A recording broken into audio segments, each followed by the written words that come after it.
What's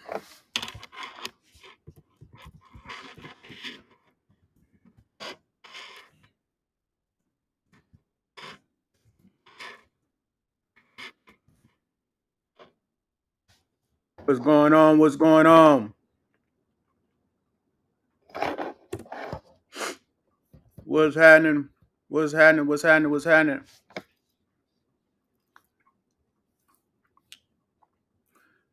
What's going on? Everybody, everybody. Yeah. I'm thinking about just doing Q&A every Sunday, outside of my classes, just doing Q&As on Sundays just for everybody, you know. Just wait till the room get filled up and we're going to go in. Yes, indeed. How's everybody Sunday? Fort Worth, Texas. I see you, Fort Worth. Christopher is great, family. Thanks for asking.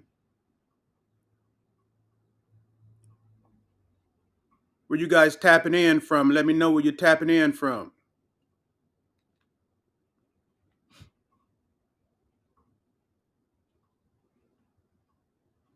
Where you tapping in from? Let your boy know. Houston in the house. Portland in the house. Memphis in the house. Canada in the house. Minnesota, Jersey, Boston, Colorado, London, England. What's up, Santa Barbara? Chicago, Pensacola, Florida, Long Beach, Brooklyn, Crooklyn. Yeah. DC in the house. Yeah, Austin, Texas up in this joint. Love from Chicago. Love you, Chicago. Yeah, that's beautiful. Cincinnati up in this piece. Yeah, West Texas up in this joint. Impulse Travel Adventures, thank you for that 100. Alabama, glory to the... Yes, indeed. Massachusetts up in this joint. Louisville up in this piece. What? Yeah. Tacoma up in this piece. What? Yeah. Yeah. R.I.P. to Sinful. Absolutely, man. I think today we might have his body back. Colorado. So look, man. Yeah. Northwest D.C. I'm about to put Ism in Miami finna lay this game, man. I attended later. Reflect the Most High is alive, Dre free. That's what's up. Ain't no question, Percy. We love you, boy. Yeah, Orlando, Florida, Tanzania, all love Africa. What's going on? Yonkers, New York. Yeah, Louisville up in this piece. Cincinnati, repping. I'm about to put the link in the chat. We doing Q&A today. You might have some questions you want to ask your boy Dre. And I think on Sundays I'm gonna do that. Put some Q&A up in here for Sundays for everybody. You know what I'm saying? And you guys know we do classes, but maybe today I don't do Q&As when I do the classes mostly. It's just teaching. Yeah, I am offering personal consultations. Let me tell you how to do it. Personal consultations is here. If you're looking for that, this is the information on personal consultations. I'll keep that up just for a minute.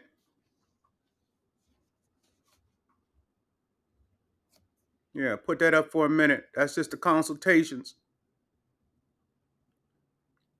Pierre, what's up with it, family?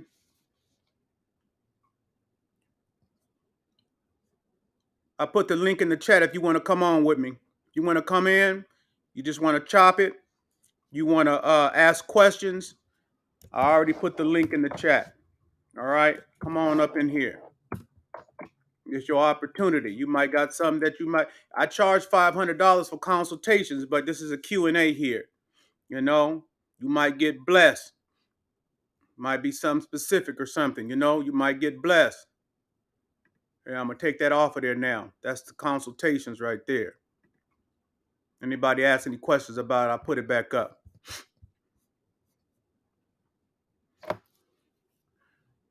Any questions? Any questions? Let me just say this.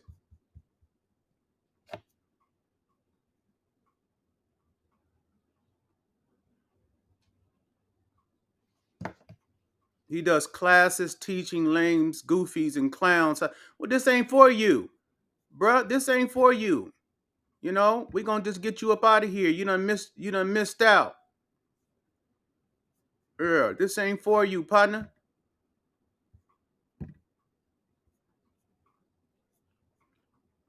Yeah, this ain't for you. If that's how you feeling,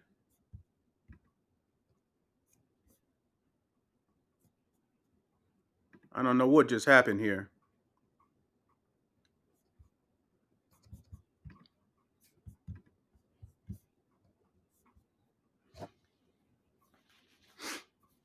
I'm putting it in the link consultations here.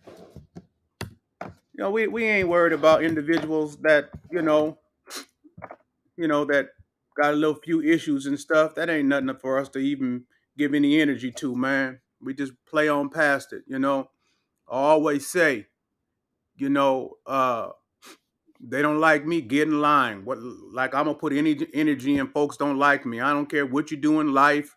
Somebody somewhere ain't gonna like you. Whoop de doo. Get in line. I mean, I don't care how good you do. They don't like Mother Teresa. Somebody said bad things about Mother Teresa.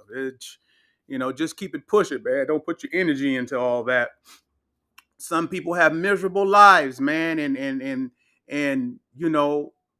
yeah, some people have miserable lives, and the way they release their frustrations is to attack other people, or to be mischievous or something. Mother Teresa was trash. Again, that just confirms what I'm saying. Where's my bots at? Because I'm not about to be, worrying about these people in here. Anyway, man, we're gonna play past them folks. The whole thing is somebody somewhere gonna dislike you. You go out of your way, man, to try to make everybody like you, man. Even the scripture says, woe unto them is everybody like you. Somebody somewhere, they didn't like Jesus or Yahushua. You feel me? Yeah, I mean, somebody don't like Buddha, somebody don't like Muhammad. Somebody somewhere ain't gonna like you, man. You just go, yeah, where's the moderators at? Get on top of that. Somebody somewhere is not gonna like you, man. So, matter of fact, yeah, somebody somewhere ain't gonna like you. Just keep it pushing. Yeah. Foreplay, thank you for that 5, family. Freddie P up in this joint. Let's see who we got here. Oh, that's my partner right here.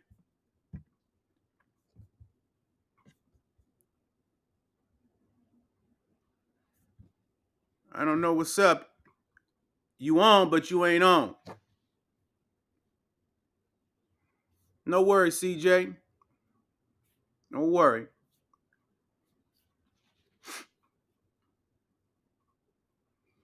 Well, I don't think, CJ, you want to put negative things in there just to get my attention. You could have said something powerful to get my attention. I'd rather you give that kind of attention than that negative stuff. You know? Yeah.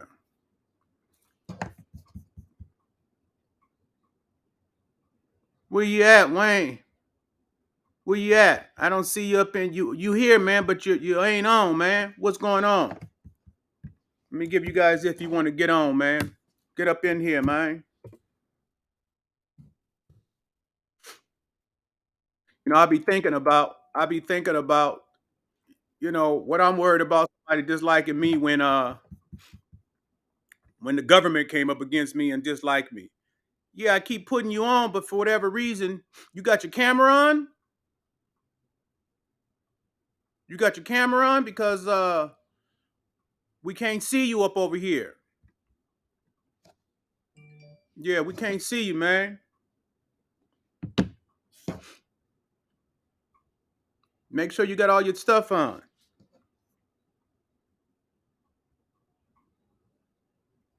Yeah, make sure all your stuff is on. If you guys want to come up in here, come up in here, man. You got a question? Chop it up with your boy Dre. We here. Yeah, Jobless, what's up, loved one? Yeah, that's for sure, man. I like this. I like this restream here because I can put users and timeouts and all kind of stuff.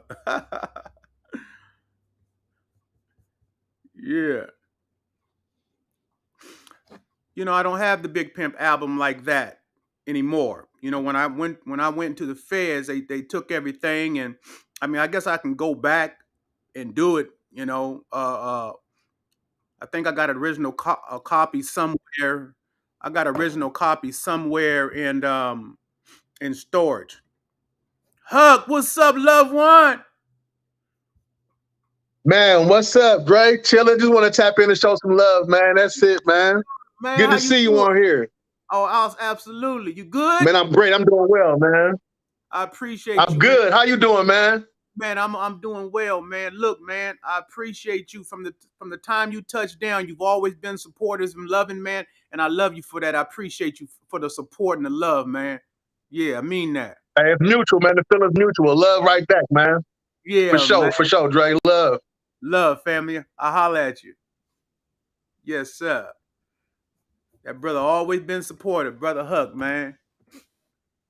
You know, you know, when you done did some time. Oh, look at my little nephew.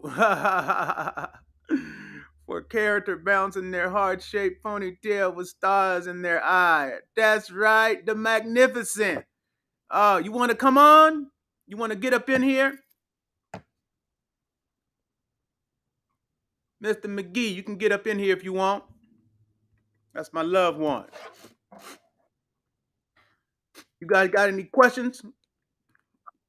Oh, here we go. Oh, there we go. What happened? What What's happened? happening? What's happening? Camera wasn't on? Um, my fault, man. I think my phone was messing up. I got you. How you doing, loved one? Man, I want to come on your platform and then I want to salute you, man. You know what I'm saying?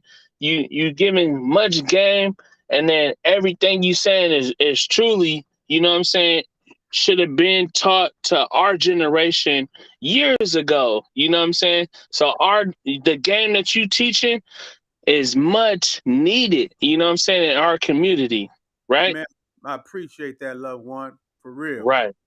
Yeah. Hey, so here's the question I got. You know what I'm saying? I got my son on the phone, but he want me to ask you the question. He said, why are women more masculine than men nowadays? So I try to give him game, but then they don't believe me. So, you know what Uh-huh. I'm saying? It's almost like they need somebody else to confirm what I be saying. So Yeah. Well, the reason why these days women are more masculine than men is because men are more feminized than women today. right, right. They That's be gossiping, all of that. On is, right, so we a lot has to do with the breakdown of the family because a lot of the fathers haven't been in the households, and that was strategic by this government, right, instituting maximum minimums and and things that they did to our communities, and I always say, we always know this. It's not nothing that's not known, that it take a man to raise a boy into a man. A woman that's can't, right, as much as she love him, as much as she concerned about him, she can only be a woman to him. She can only be a mom to him. And so if all he's seeing and identifying in his family, I've said this before, sometimes, we have some women that have bad relationships, and they might vocalize in their households, I don't need no man. I don't need right, no man, right? But the son is hearing that. So he grow up with that same concept. I don't need no man. I don't need no man. right, That ain't okay right, for him, because all men need other men. Who gonna teach him how to maneuver? Who gonna teach him not to not to react, but respond. You know what I'm saying? Who gonna Right. teach him what it looks like to be a man? Who gonna teach him to think through things and not emotionalize your way through things, right? It's okay for a woman. God made her to be beautifully emotional. That's who she is. She knows how to, move through life with the naturalness of her being that way. But that's not for a man. And today the roles have been, you know, Reverse. man, it's crazy. I was looking yesterday, and I guess it's this what's his name, man? I forget the little rapper. He talking about how he was, intimate with Foxy Brown and some other broad. I don't even know the other girl's name. But the other girl responded yesterday, and I was just going through social media, and she sounded like a straight dude, right? And so now today, in our communities, right, the women are sounding more manly because they think that's acceptable. And then they Right. wonder why black men are going over there with other nationalities and other races of women that's soft. You know what I'm saying? And I'm Correct. not blaming, I understand what's happening, but at the same time, our black women need to understand the beauty of femininity, the beauty of that. My Right. wife is extremely strong. She is a trooper, but is equally feminine, because I'm attracted to a woman that's feminine. I don't Right. want Correct. a hard exterior. That's not what I'm on. So that's the reason, man, because today men haven't been taught to be men. And so a lot of the characteristics that are coming from men, they've learned from their mamas, and that's feminine characteristics. They could be killers, but still have attributes of a female because That's they, right. yeah. So I hope that That's answers why your question. no, I definitely appreciate that. I be telling my son, you know what I'm saying, y'all young generation, y'all be killing people, you know what I'm saying, and y'all ain't getting no money out of it, but that don't make you a real nigga. So, No, you know what I'm saying? I'm no, like, yeah, but you said it a few weeks ago, y'all y'all scared to be a man, you know what I'm saying? So it's easy to die. You know what it's, I'm saying? There's nothing to die yeah, absolutely, man. They ain't scared of dying. They scared of living because of the requirements of of what's being a required man. of being a man. So they rather, That's man, right. and they scared because they like, what the hell is that? I ain't seen that in my house. I'm growing up. Y'all want me to be all this, that, and the other. That's a Yeah. that's a terrifying thought. I got to be That's right. accountable. I got to raise a family. I got to be responsible for a family and for, man. Please, I ain't even responsible for my own self. So yeah, man. That's Yeah, right. Hey, yeah. I appreciate that, brother. Hey, much respect to you, man. I definitely appreciate that good game that you be giving, man. I'm trying to sign up to be a member, man. Salute to you. Yeah, come on in there, baby. I love you, man. Have a wonderful I day. love you, man. I One. appreciate it. Thank Okay, you. one. Damn. Yeah, how you doing, Joe? You good? I'm well. How you doing, brother? Yeah, very, very well. Obviously, I'm from London, innit? So it's a bit of a different environment for me, if you know what I'm saying. But Yeah. first and foremost, yeah, before I ask my question, I'm just like to give thanks for you and giving advice and giving game. You and Simple's game and freestyles was quite changed my life. So I'd like to thank you for that, innit? But my first question is, how would you spot somebody who's trying to manipulate you or somebody who's jealous of you? Because, like, when I was younger, it kind of goes back to what you're saying about how a father is not present in your life. You don't really know how to maneuver. So, kind of like, was kind of like a little bit like my situation. So, I'm just trying to ask you, if you know what I mean. So, yeah, So man. unpack a little bit what you mean. The scenario when somebody's trying to manipulate you. Is that a female? Is that another male? What's the scenario behind which what that might look like? Um, it just basically just kind of put it straightforward. How do you realize like sometimes I've had like other like male friends come into my life and they'd be like jealous of me, innit? And sometimes it's too late for me to spot. It happened to me when I was younger, but it doesn't really happen to me as much as now. So I'm just trying to get your advice on how would you spot it, if that makes any sense. Yeah, Well, let me just say this. There's certain things that exist in life, period, right? So you can't look at yeah. something like that as something that is rare and exotic. There's certain things that exist in life, period. So you should be aware that this situation can, in 9 times out of 10, will happen. So since you know that can and will happen, what is your disposition, because you know that exists in the world? What is your disposition? What your disposition should be when somebody is disliking you or hating you. If somebody is disliking you or jealous of you, that is a character flaw within that individual. It's a character flaw Yeah. that they have. So when you focus on that dislike, Trey, your video's breaking up a bit. Yeah. can you see me? Yeah, your video was breaking up a bit. Oh, Yeah, I is can it see you, but kind of like your video attrition a bit, or really? Maybe yeah. that's, I don't know. Maybe your No, no, no, no, no. It's working now. I think it's okay, good. probably my connection a bit, but it's working So now, what so I'm it saying should be is that good. since that Yeah, exists, period, then what you have to do is whenever you give your energy and your time to something that is normal, even though the act is abnormal, right? So that abnormal act of jealousy, that abnormal act of hating you is a normal disposition in the world today. It's something that you shouldn't lend your yeah, energy to because it's something that's normal. It's just like if you're walking down the yeah, street and you see somebody else walking down the street, you don't give any energy to that. yeah, You know why? yeah. Because it's Okay, normal. yeah, It's yeah, normal, right? mm, So that's mm, how you got to look at in the energy from somebody that's disliking you as something that's quite normal. So you don't want to put any energy into it. The moment you put yeah, energy into it, you give life to it. yeah, You yeah, yeah, do it, right? And then it can yeah, become big as a monster as you invest in. No matter yeah, you want it to be a big monster, well, you invest into it. You want mm, that yeah, monster to dissipate, you don't give no energy mm, to it. yeah. So One thing, yeah. let me go ahead. No, you finish. Go ahead. Um, some people like they disguise it, if you know what I mean. They disguise the jealousy.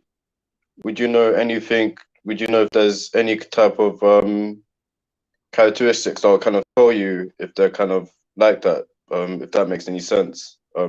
Sorry to Yeah, interject. So yeah, no, that's okay. Now, I mm, teach often in our classes, that everything is an inside job. It's inside out, not outside in, right? So the way yeah, you're yeah, looking at this situation is outside in, not inside out. See, it doesn't yeah, matter who dislikes you. It doesn't matter if someone is camouflaging their dislike. It doesn't, none of that matters, right? It doesn't mm, matter because that's something that naturally happens.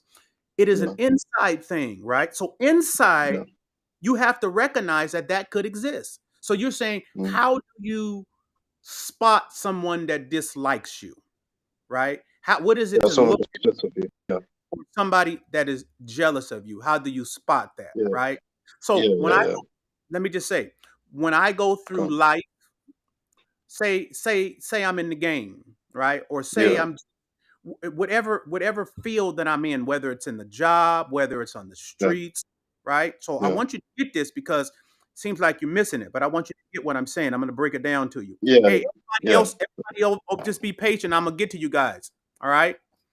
So listen, I don't go through my life giving energy to, again, let me just say it again in a different kind of way. I don't go through my life giving energy to trying to figure out if someone is camouflaging a dislike for me or jealousy. Okay, yeah, yeah, I okay, yeah, too much energy because yeah, guess what? If I go through my life like that, every day of my life is going to be consumed with me trying to figure out if somebody dislikes me, if this is yeah, camouflage. Every yeah, day of my life, I'm not going to have a life because every day in my life, I'm going to be trying to focus on whether somebody dislikes me, whether somebody is jealous of me. What's the signs of this jealousy? Because now it becomes a fear, and that fear becomes a torment. So now you go through life with this fear that's tormenting you. Now you've given energy to something. Now you're manifesting this energy. You're manifesting. Uh, what you resist will persist. So now something that could be nothing to you, it becomes a focal point in your life, and it's something that you've created a monster out of that didn't never yeah, happen, okay, yeah, yeah, right? okay, yeah, You are so yeah, concerned about something that is natural. It is natural somebody's going to dislike you. It could be for anything. It could be because you're smarter than somebody. It could be because you're taller than somebody. It could be because you play sports better. It could be because whatever. There's always something that somebody could be jealous yeah, of you of. So I'm Yeah. not about to Okay. go through my life being consumed with what one of those things that's a part of who I am is going to make somebody jealous. I'm not about to Yeah. empower somebody that much. That's what I'm trying to Yeah. explain Yeah. to you. It doesn't Yeah. matter what it is. What Yeah. matters is how your reaction or response to it. If you Yeah. react, you empower it. If you respond, you keep your own power. Do you understand what I'm Okay. saying? Yeah. Just don't give energy to it. Basically. Yeah. I get what you're saying. Definitely. Yeah. So Yeah. I don't even think about it. Who cares? Because I know it's normal. Somebody somewhere is going to dislike me. Somebody somewhere is going to be Yeah. jealous. You understand what I'm saying? Yeah. Yeah. Okay. 100%. I can comprehend it. Definitely, Yeah. man. Yeah. Cool. All All right. right, Cool. All family. right. Nice one. Nice one. Everyone, Thank you. Helps a lot, man. love. All right. Be safe, Blessing. family. Love. One. Yeah. This is a remnant member. This is PB. What's up, PB? What's happening, family? Us? Blessings, blessings. Can you see me? Can you hear me? I can see you. I can hear you. All right. I just wanted to ask a question for some people that may have not come across you before in this information. And basically, the question I wanted to ask is, how important is it to have an intellectual curiosity to continue to study the information that you're given to us, because it is such it is a mastery level. So for someone um, probably that hasn't been in the lifestyle that you have participated in the past, or have accomplished the things that you have accomplished in the past as well, um, how important is it for them to continue putting information to consolidate the information that you're giving us? Mm-hmm. Good question, PB. Um, so let me say this. You hear this often because you're in class, PB. But let me say it to the people who might not know. Society and culture, 24 hours a day, they are promoting to us their ideas, their thought process, what's important to them, how you should feel about yourself, right? So there's a 24-hour promoting of ideas that are unlike what you should be, should think, and should feel. So if you're not constantly, right, absorbing, eating, and learning the information, you're going to be taken over by whatever society you're in, whatever culture you're in. And that culture might be a culture that has taught you that being a black person is beneath, that being a black individual, woman or male, is less than. So if you're in a culture or a society that teaches you that, then over a period of time, you will become that. Even subconsciously, you will feel that way and it will veer out in every area of your life. So if you're not in class where we're given the information, right, that's going to combat that continual indoctrination that the culture, that society is giving us, you're going to be taken over by it. It is imperative that you continue. See, somebody says, well, what does the information do? Well, it does a lot of things, but I can tell you one thing in particular, right? What it does. The information, say you're in a situation and you have failed at this situation over and over and over again. Well, new information allows you to take that new information to that old situation, right? And allows you to maneuver different because information that you've received to maneuver different, right? But if you don't have any new information, you're going to continue to fail to that old situation. And that's what happens in most people's life. You need new information, new thought process, right? In order to face whatever that old situation is to ultimately overcome it. If you don't have any new information, how do you feel you're going to overcome it? It's going to continue to do what it's been doing, defeating you. Yeah. PB, man, I love you, man. Love you back, family. You're the remnant. All right. I see you tomorrow in class. All right, one. One. You guys want to come on and ask a question? This is Q&A Sunday. This is what we're going to do. Q&A Sunday. Come on here. Mrs. Jackson, no problem.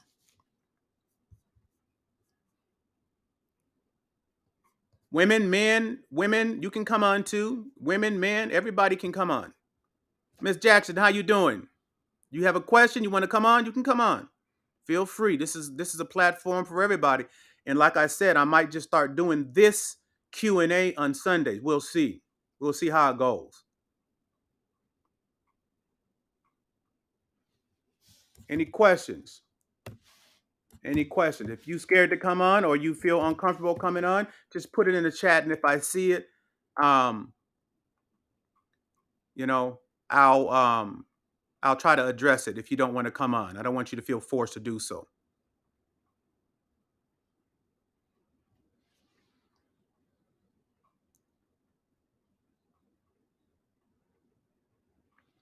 Thank you. Thank you. Any questions? Come on, this is your opportunity. Don't lose. You know, I do consultations. That's $500 an hour. You might be able to get blessed. Somebody says, Dre, how to deal with homosexual thoughts. Okay, let's talk about that. All right, hold on. Let's talk about that. You don't mind me putting your thing up? Hopefully not. No, I'm not going to do that. I'm just going to deal with this with that question. How to deal with homosexual thoughts. Now, I remember seeing a program where this guy, man, he was kind of like a minister. He was a white guy. Well, I don't know if he was white. He might be Middle Eastern or white or whatever. But he addressed it so beautifully, and I remembered what he had said, right? And he had said that, how do you deal with urges? And he didn't just say homosexual urges. He said urges in general. You deal with homosexual urges the same way you deal with any kind of urges. Say if you're a man, right, and you have agreed to be with a woman and be monogamous with her, that's just you and her, right? But you have an urge or you have a thought. You might have seen a cute girl that was fine and had a beautiful body, right? So you have that thought and that urge, but you have to resist that urge for that. Because many people do. And I'm sure there's many men that probably out there that don't believe in having more than one woman. They think that it's a sin or whatever. And so they have to push back those urges. Will be the same thing as a homosexual urge, right? If you have a homosexual energy or homosexual urge, then the same way an average man would have to push back from not going outside of his relationship, if he've agreed with him and his woman or him and his wife or him and his partner that it's going to be just them and him and her, then he has to fight those same urges. It's nothing different. It's the same thing, right? And some people might feel probably within this culture right now that, and I'm glad you asked that question, they might feel like, well, homosexuality is okay. Well, it's become something societal. There's been an acceptance societal. I remember a friend of mine who was a preacher, and he called me one day, and he's from Frisco, and he says that he had a lot of homosexuals in his church, and he did not know how to address them. You know, I counsel all kind of people. I counsel pastors, sports figures, people in the streets, whatever, people going to universities. I counsel everybody, right? What's up, baby? That's the wife. So he asked me, how would I deal with this situation? And so I told him, I said, this is what I want you to do. This is how I would handle it. I would say, you know what? I would never say that somebody who was a drug addict don't love God. I would never say that. I would never say somebody who was a pimp, who was a drug dealer, a hustler. I would never say nobody homosexual doesn't love God, right? I would never say that somebody that's homosexual don't love God. Never. Because I believe that you could be any of those things. You could be homosexual, you could be in the streets, you could be a dope fiend. I would never say because you are any of those things, you don't love God. That's crazy. I wouldn't say that. I said, but what I would say is you might not love him the way he requires to be loved. Because the relationship is not predicated upon how you want to love God. The relationship is predicated on how God wants to be loved, right? So I would not say that you don't love God. I would not never ever say that because I believe that you do. But I will let you know that your relationship with the Most High is not predicated upon how you want to love him. It is predicated on how he requires to be loved, right? And we could all be in violation of his requirements of how he wants us to love him. So if he wants us to love him a certain kind of way, that he doesn't want you to be deceitful or dishonest, you know what I'm saying? A liar, right? And I'm deceitful or I'm dishonest or I'm a liar, then I wouldn't be loving the Most High the way he requires to be loved. Because again, the relationship is predicated on how he requires to be loved. It's like if you have a wife and on the weekend she goes out with her friends and she goes out and she has a good time, and when she goes out she sees other guys, right? And her friends was like, um girl, what your husband think about this? Oh, I love my husband, right? And the husband finds out, and then the husband says, well, that's not how I want to be loved. You love me. I'm not saying you don't. I'm just telling you that's not how I want to be loved. So do you understand what I'm saying? Does that make it easier for you? See, because that takes the judgment out of anything. That's not me saying you don't love God because you're in the game, or you're a drug dealer, or you are a drug addict, or you might be homosexual. You don't love God. No, you probably do love him. That's not what the problem is. The problem is, do you love him the way he requires to be loved? And I think all of us has to come up to a standard on what that looks like, right? Myself, then the challenge becomes me pressing to try to love the Most High the way he in his word has said he requires to be loved. That's what I would say. All right. All right. Here's the link if you want to come on. If you have a question, ask it.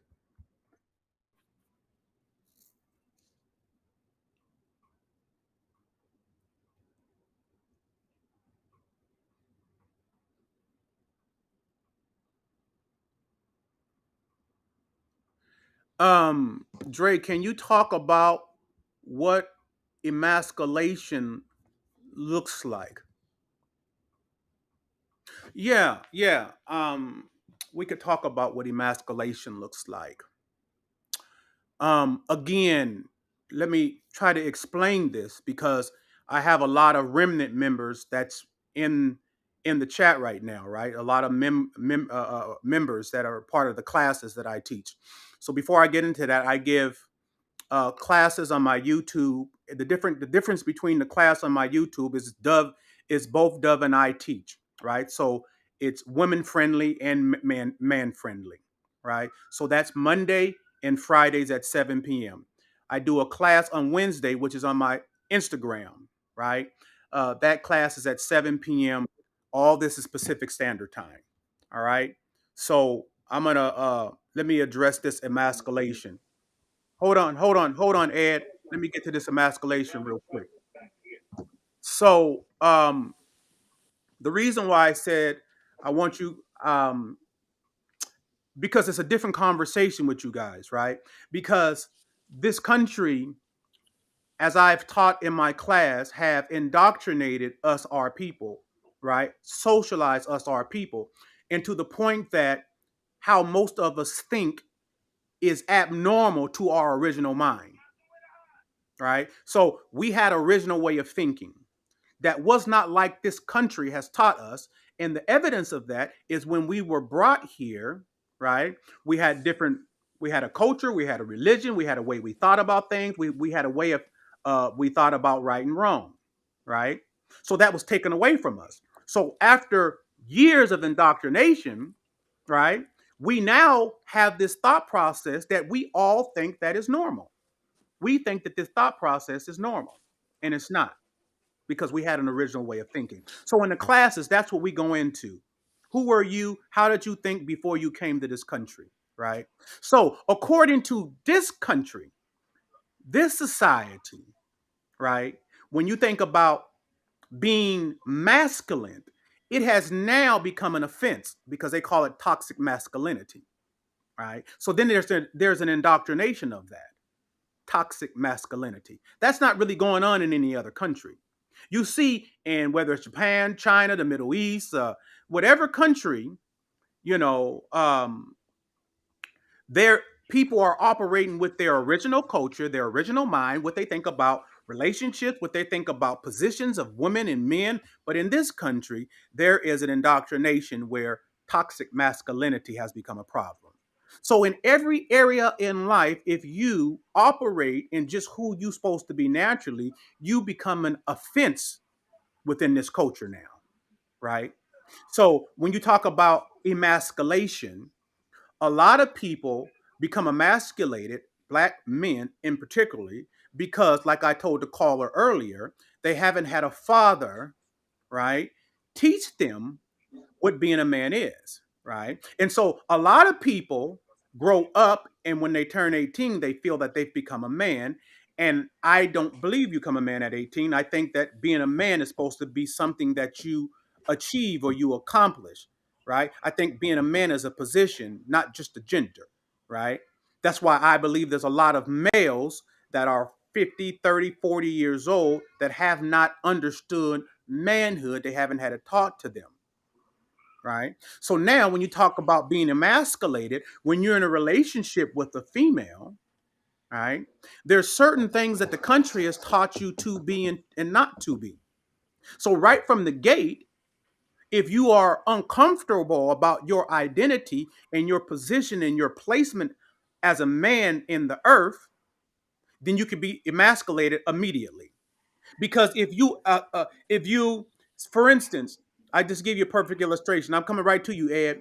When Dove and I got together, all right, I've said this before, but I'm going to say it. I told Dove, listen, I'm not who I am because of you, right? That's a big thing right there. When I told her, I am not who I am because of you, because a lot of males do things because of a woman.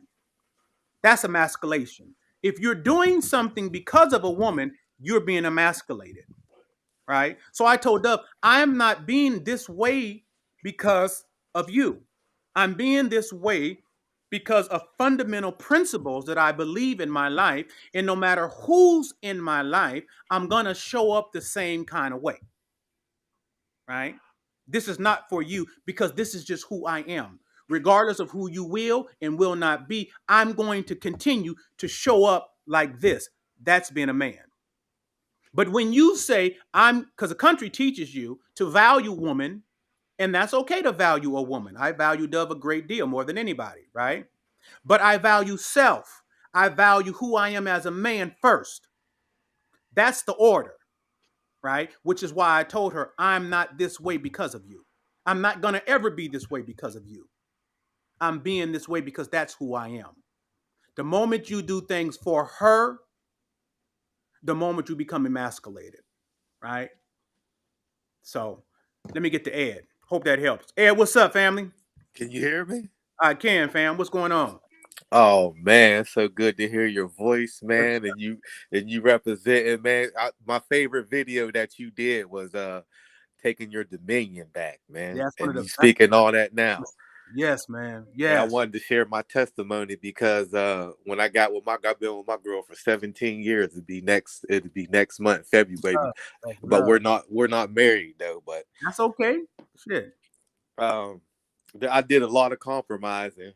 And when I watched your video, I'm like, damn, I'm thinking I'm being a gentleman, being a nice guy, but just letting her slide with shit, not knowing I'm giving my manhood up. Wow. And man, and how I got introduced to you was through Sinful, man. Yeah. And I wanted to share my testimony real quick on that. I had cancer last year. I had bladder cancer last year. Wow. Wow. And I tapped into one of his lives, man. And he answered the phone. And I didn't think I was going to get through. And he prayed for me. Mm. And I was still smoking up until that point, because at that time I didn't know how long it was in my body. I'm Mm. just thinking all negative type of shit. And Yeah. Sinful prayed for me. And I'm telling you, man, even though I thought you had to be saved and had to and be filled with the Holy Spirit to have them for them urges to stop, but I quit cold turkey, man. I don't even have the urge to smoke anymore. Man, blessings. And even though my family played for me too, but I know God had an anointing on his life, man. And when he prayed for me, man, it was just, I just quit cold turkey. And I was trying to thank him. Last time I spoke to him was in November, because I got to get tested for the next 10 years.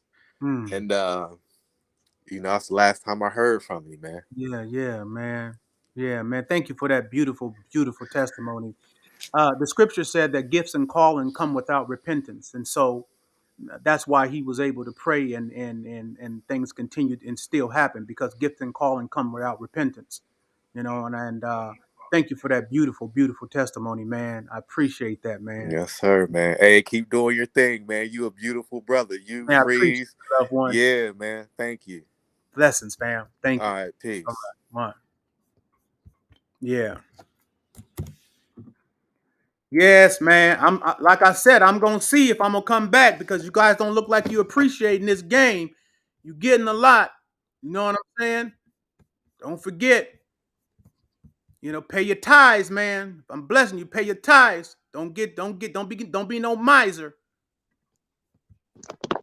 What's up, family? That's a What's remnant. going on, Dre? What's going on? What's going What's on, up, man? fam? Yeah, I've got a little question, man. So the guys in the class will probably know this. Let me mute this. Essentially, I remember you always talking about catching concepts and false narratives before they at the boundary of the mind. And I have a little question, I suppose, where, like, say you're trying to exercise that ability, right? So I know you talk about reading the scriptures, just generally absorbing information, but when we want to sort of exercise in that, beyond reading the scriptures and reflecting back on our interactions we've had with people, with the information from elsewhere we've been absorbing, how else in your kind of past have you sort of exercised that muscle in a sense? So thank you, fam. He's a remnant member. So he has a lot of information already. But so there's something that I always say that every spiritual battle is won or lost at the threshold of the mind, not in the mind. Right here, right? So it's like, how can I break it down to you? First of all, the most important thing is the information. What do I mean by that? Because it seems so shallow. No, before I said that, you never even had a concept of that. You never even had a concept that every spiritual battle was won or lost at the threshold of the mind. So the moment I said that, guess what? It opened you up to that concept. The moment it opened you up to that concept, your mind and your brain begin to open up to a whole different area that you weren't privy to before. You weren't even privy to before. So your mind now you're going to be able to get an impartation that you wasn't able to even receive before because that was never even a concept to you, which is why the caller said earlier about intellectual curiosity, right? So the moment, see, because it's already working, because you are rehearsing that back to me, you said every spiritual battle is won or lost at the threshold of the mind, right? So now that is open, you are, so to speak, a baby in that particular aspect, right? Right? Yeah. You could have been a master in everything else. But now this one area that has opened your mind up, now you're a baby in it. Now there's a process of growing in that thought process now that you weren't privy to before, right? So as a baby starts off walking, eating, practicing, growing, So, that's exactly what yeah. you got to do. It's the same Mhm. concept, right? But I'm saying the best part is that that portal was opened, that was once blocked, because you never even had a concept of that. And that intellectual curiosity now is kicking in. And now you're just normally going through that process because the portal is open, right? So don't worry too much because it's going to happen by itself. The Trust most the important process. part, yeah, is the portal being open. That's most important. And you got that open. You know what I'm saying? That's So right. just That's continue awesome. to move in it. And it'll be All an right. automatic. Yes, man. Remnant Yeah, member, man. I'll see you in class that's it. tomorrow. That's it. You lot need to join up, man. Come on. Love you, man. Love. Peace. Sage, what's up, man? I'll get to Armando in a minute. Let me get to Sage. What's up, family? What's going on, Mr. Taylor? Man, us. Yeah. So I got a question for you about presentation. Mm-hmm. I believe we have to be a showman in some form of fashion. So I want to speak about how to clothe ourselves for what we want in our minds, Mm-hmm. not for what people want to see, but what we're trying to accomplish. What's your thoughts on that? My thoughts of this is before we even go there, I need to first go back to what you said. You said you believe we have to be a showman. Then that is important to me because I'm going to ask you a question. Why? Who told you that? Where you get that concept from? Because now you built a world around that concept. You built a whole world around that statement because it's a statement that you made that was concluded. You are resolved in that. But now I want to challenge that. Who told you that?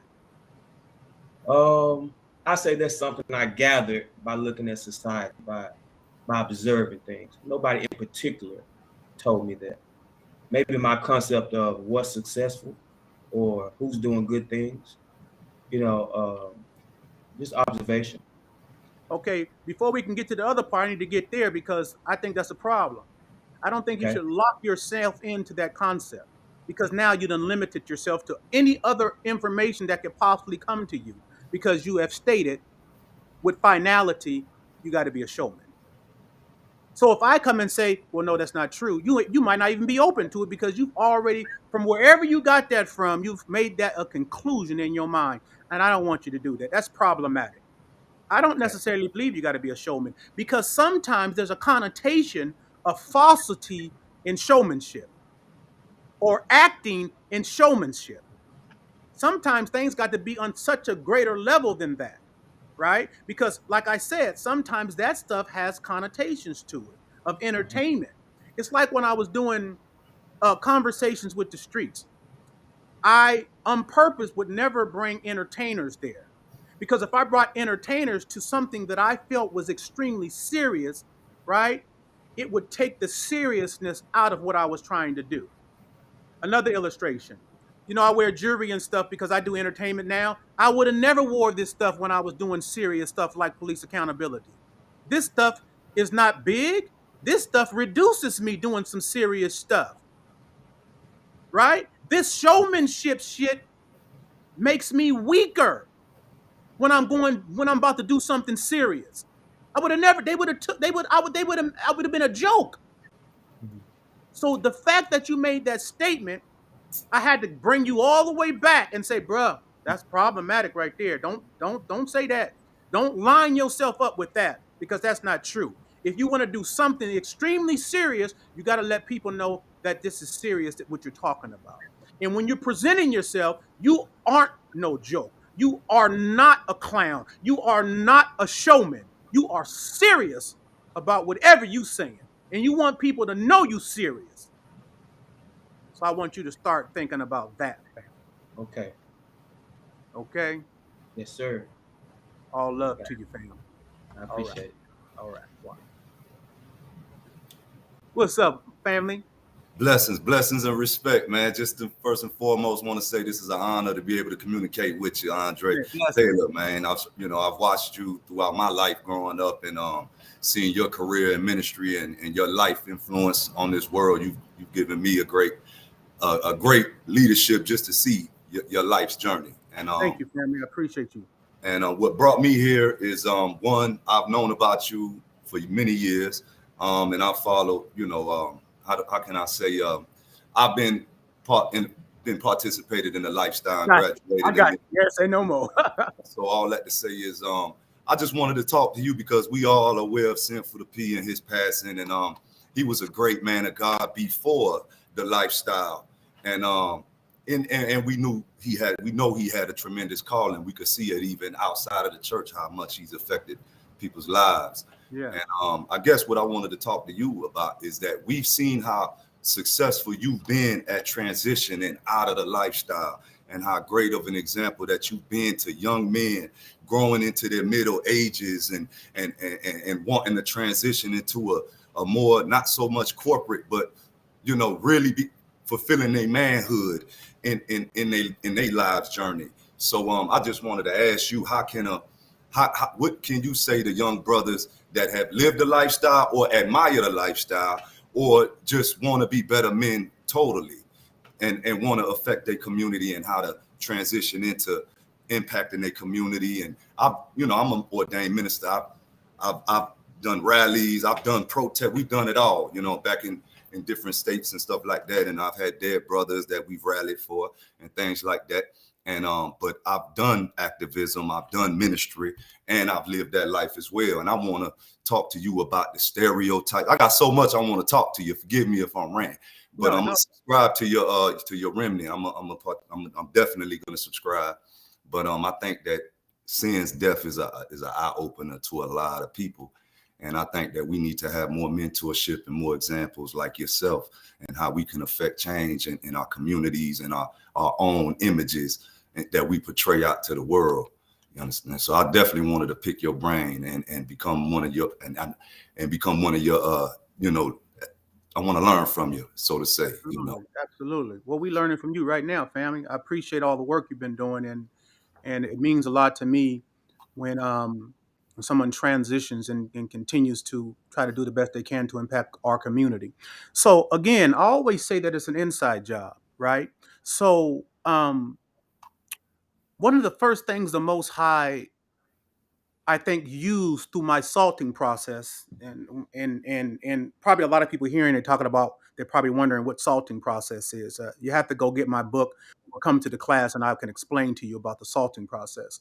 But one of the things that through my salting process that he needed to get out of me was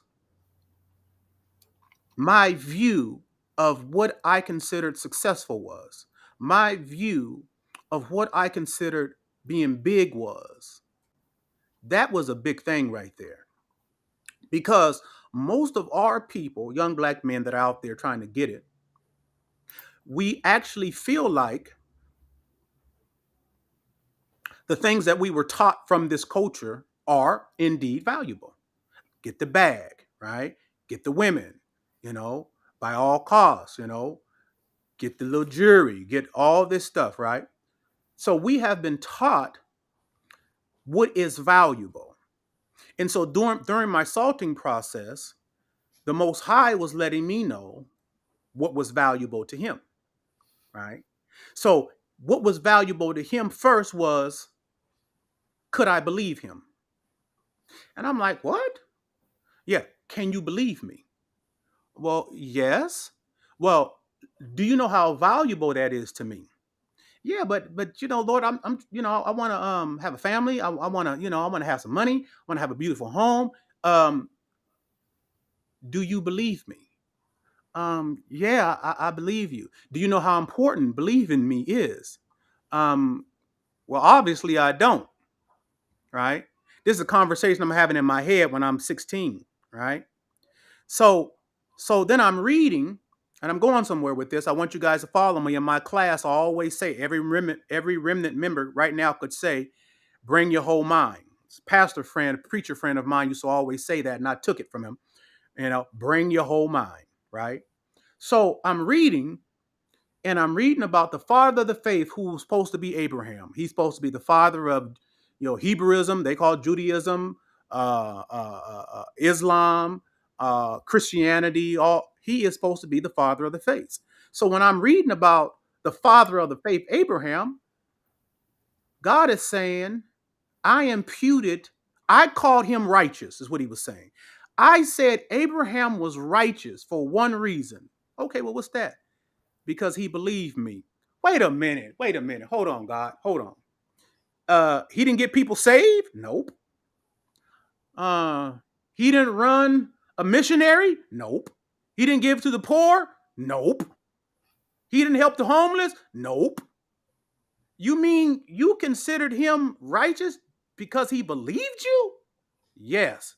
Okay, now my portals are open because now a whole new area of my mind is open that I wasn't privy to before. Right?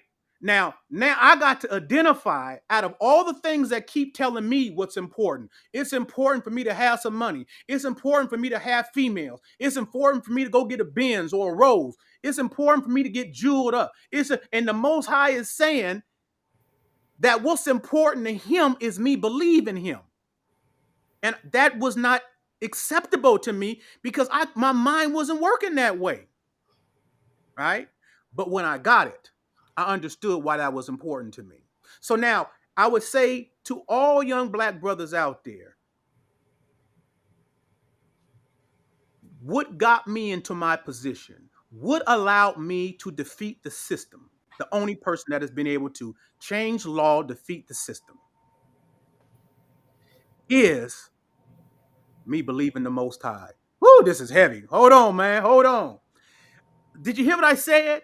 Me, when my brother was killed, going to Seattle, Washington, the mayor, the governor, senators, the police chief, the sheriff, all viewing and vying for my counsel, my information, and my knowledge. When I was in the game, being the biggest guy in the game in my time, right? Maneuvering, doing all that stuff, everything that I've ever done, ever achieved was because I believed the Most High. Well, what do you mean by that? I believe the Most High when the feds came to me and they said that we're going to give you life in prison. And the Most High had given me something before I came to prison. He had told me something, so I needed to believe what he said to me or believe what they said to me. So because I believe what he said to me, guess what? What they said to me had to be brought to naught, and it was. So in every situation, when I came to Seattle, when they said, who are you? You're ex-pimp. You're ex-con. What can you do? When the Most High said, you're going to go up there and conquer. I had to believe what he said to me and not what they said to me. And guess what? What they said to me came to naught. In every area of my life, whenever I had any opposition, because I believed him, everything came to naught. Now, let me say this, because somebody might be like, well, that's easy. Yeah, but can you believe him if you're facing life in prison? When all the evidence, is that the government, they are as powerful as we know them to be. They do have a 90 plus something percent conviction rate. They have defeated the Nation of Islam, COINTELPRO, with 40% of the people in the nation being undercover agents. They have defeated the Black Panthers. They have humbled every single black organization that we sent out. They have put us in prison. They have done everything they wanted to do to us and to other nations around this world. Don't get it twisted. But they have not defeated the Most High. And they cannot defeat the Most High. So if I would say anything to anybody out there listening, until you understand with your original mind, not with the mind they teach you in church, because I'm not mad at churches, but churches have been indoctrinated and they feel that what they are talking about is out of their original mind, but it's not in their original mind. It is in their secondary mind. So what is being told to us is from a mind that is less than, a mind that feels subconsciously that they're greater than us, that they're smarter than us. Do you understand what I'm saying? Because your original mind would have never thought that. So it is your original mind that allows me to walk as a little God, as Psalm says, we are little gods. It allows me to walk like a little God in the earth. And even though I come from a background born from a pimp and a prostitute, that didn't mean anything to the Most High. The only thing that meant something to the Most High is that I believed him more than anybody, anything, any condition in this world. You guys know I've been on dialysis. I had kidney failure 2 times. You didn't even know, most people, until I told you. I did my greatest work at my weakest because I believed the Most High. And it was no condition that kept me submitted to any system, even physical conditions. There was nothing that was strong enough to defeat me because I believe the Most High. And that is more valuable to me than anything by far in this world. Amen. Amen. Amen. Well, you're a great example to brothers like me. You know, how you conquered the game and how you've defeated all your enemies before us, you know, and I praise God for, you know, for role models like you, man. Honestly. Amen. So, you know, I'm fighting the demons every day in my life. You know, I don't know what Sinful fought with. Everybody is speculating at this moment. But You know, I really feel like, you know, we got examples like yourself. I'm in Cleveland, Ohio, so, you know, Good Game is from out of here, and he just recently got Yeah. released. And so at the same time, like, I really feel like there's a calling. I think there's kind of like a eye opener for all of us right now, and I feel like that the game, these stereotypes needs to be canceled, and that we need to grow up and realize where these stereotypes really came from, because, you know, we are made in the image of the Most High, and so I really feel like that as Black men, melanated men, we need to present a new narrative to the media, because now we can do that now with the technology. Yeah. So I really feel like we got to create a new narrative. We need to cancel out with these, you know, these Jewish film producers and what they try to perpetuate and create and make us take and adopt for our own. And we know that, you know, we know our DNA, we know our lineage, we know our ancestry. Yes, and we know we are the true children of the Most High. We don't have to seek validity for that. But at the same time, is that I think that I'm blessed to be talking to you and sharing this, because this is on my heart. I've been wanting to tell you this, man. I really think that we need to create a new narrative. We need to own the media and create a new narrative. And we need to dismantle the old narrative from the Pimps Up, Hoes Down, American Pimp, all these documentaries, all these different cartoons, and all this. They took it and ran with it, and they made the money off of our backs, and they really pimped us. When we was out there in them real trenches, doing real time, being really homeless, you know, partnered up with some real sisters of ours. You understand? So at the same time, it's like, I really feel like we need to really change this narrative and create a new stereotype where we are leaders and respectable men in our own community and in our own households. You understand? So I really feel like we need that brothers like you can do that, and you're doing that. Actually, you're doing the things that I feel like God has called me to do, to change laws and so on and so forth, and impact, you know, and impact our community. So at the same time, man, I really feel like we need to change this narrative. So maybe Sinful's passing was timely and God's purpose. You know, the work with Philip wasn't done. I still needed some work to work with him. You know, I worked with him when he was younger. You know, I worked with him. You know, he took on a lot of the characteristics of the things that I taught him, but there was still more work to be done. You know what I'm saying? I was talking to Freeze. I was like, there was so much more that I wanted to impart to him, you know, because I know that he himself was struggling too, you know. But yeah, so just hit me offline. Hit me offline. You in particular. Hit me offline. We'll talk. Blessings. I appreciate it. I'm definitely subscribing to the Remnant channel, man. To the classes. Well, hit me offline though. Absolutely. I don't got too much social media, so I just be checking YouTube. I don't know how to do it on YouTube. Leave me a message, and then take my email and hit me, and then, you know, leave me your hookup. Andre L. Taylor at Yahoo. Here, let me put it in here.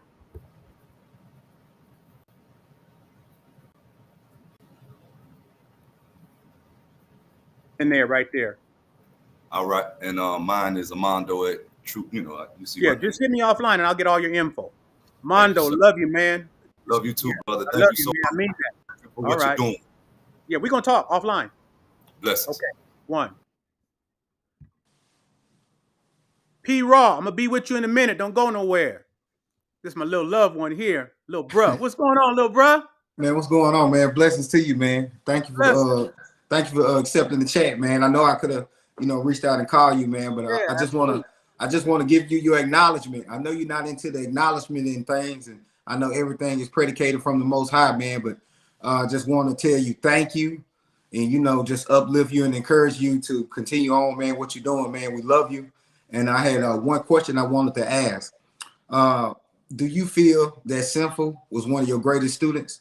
I know that you probably teach an innumerable amount of people, some people that we don't know, some people that we do know, but just from a standard in its entirety, do you feel that Sinful was one of your greatest students? He was one of them, but my greatest student is my wife, Dove, by far. Okay. Yeah, by far. Okay. You know, because let me just say,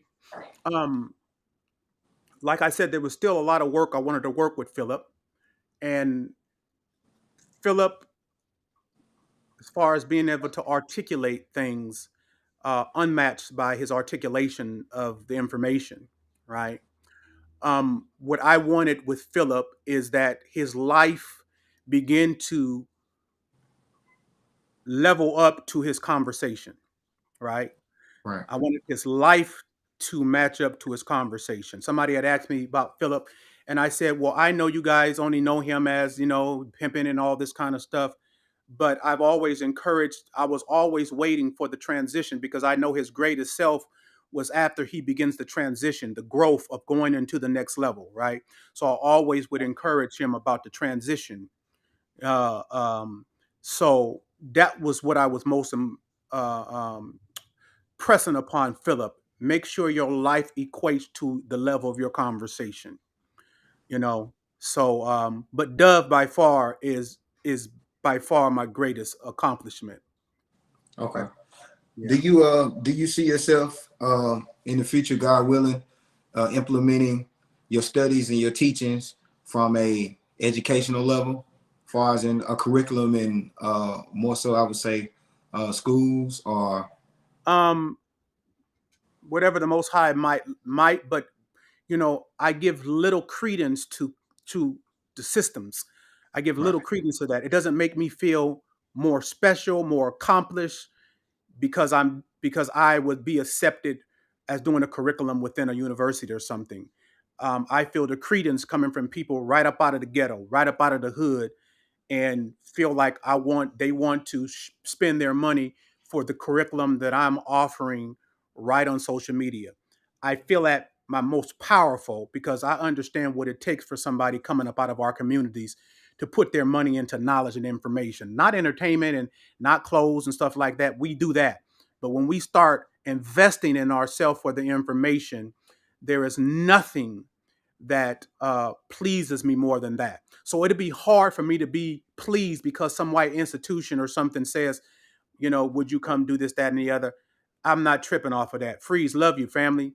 I'm not tripping off of that. I want my people to value the information enough to say, I'm coming to class, Dre. I'm coming to class. That to me, there's no level that's going to be higher to me than that.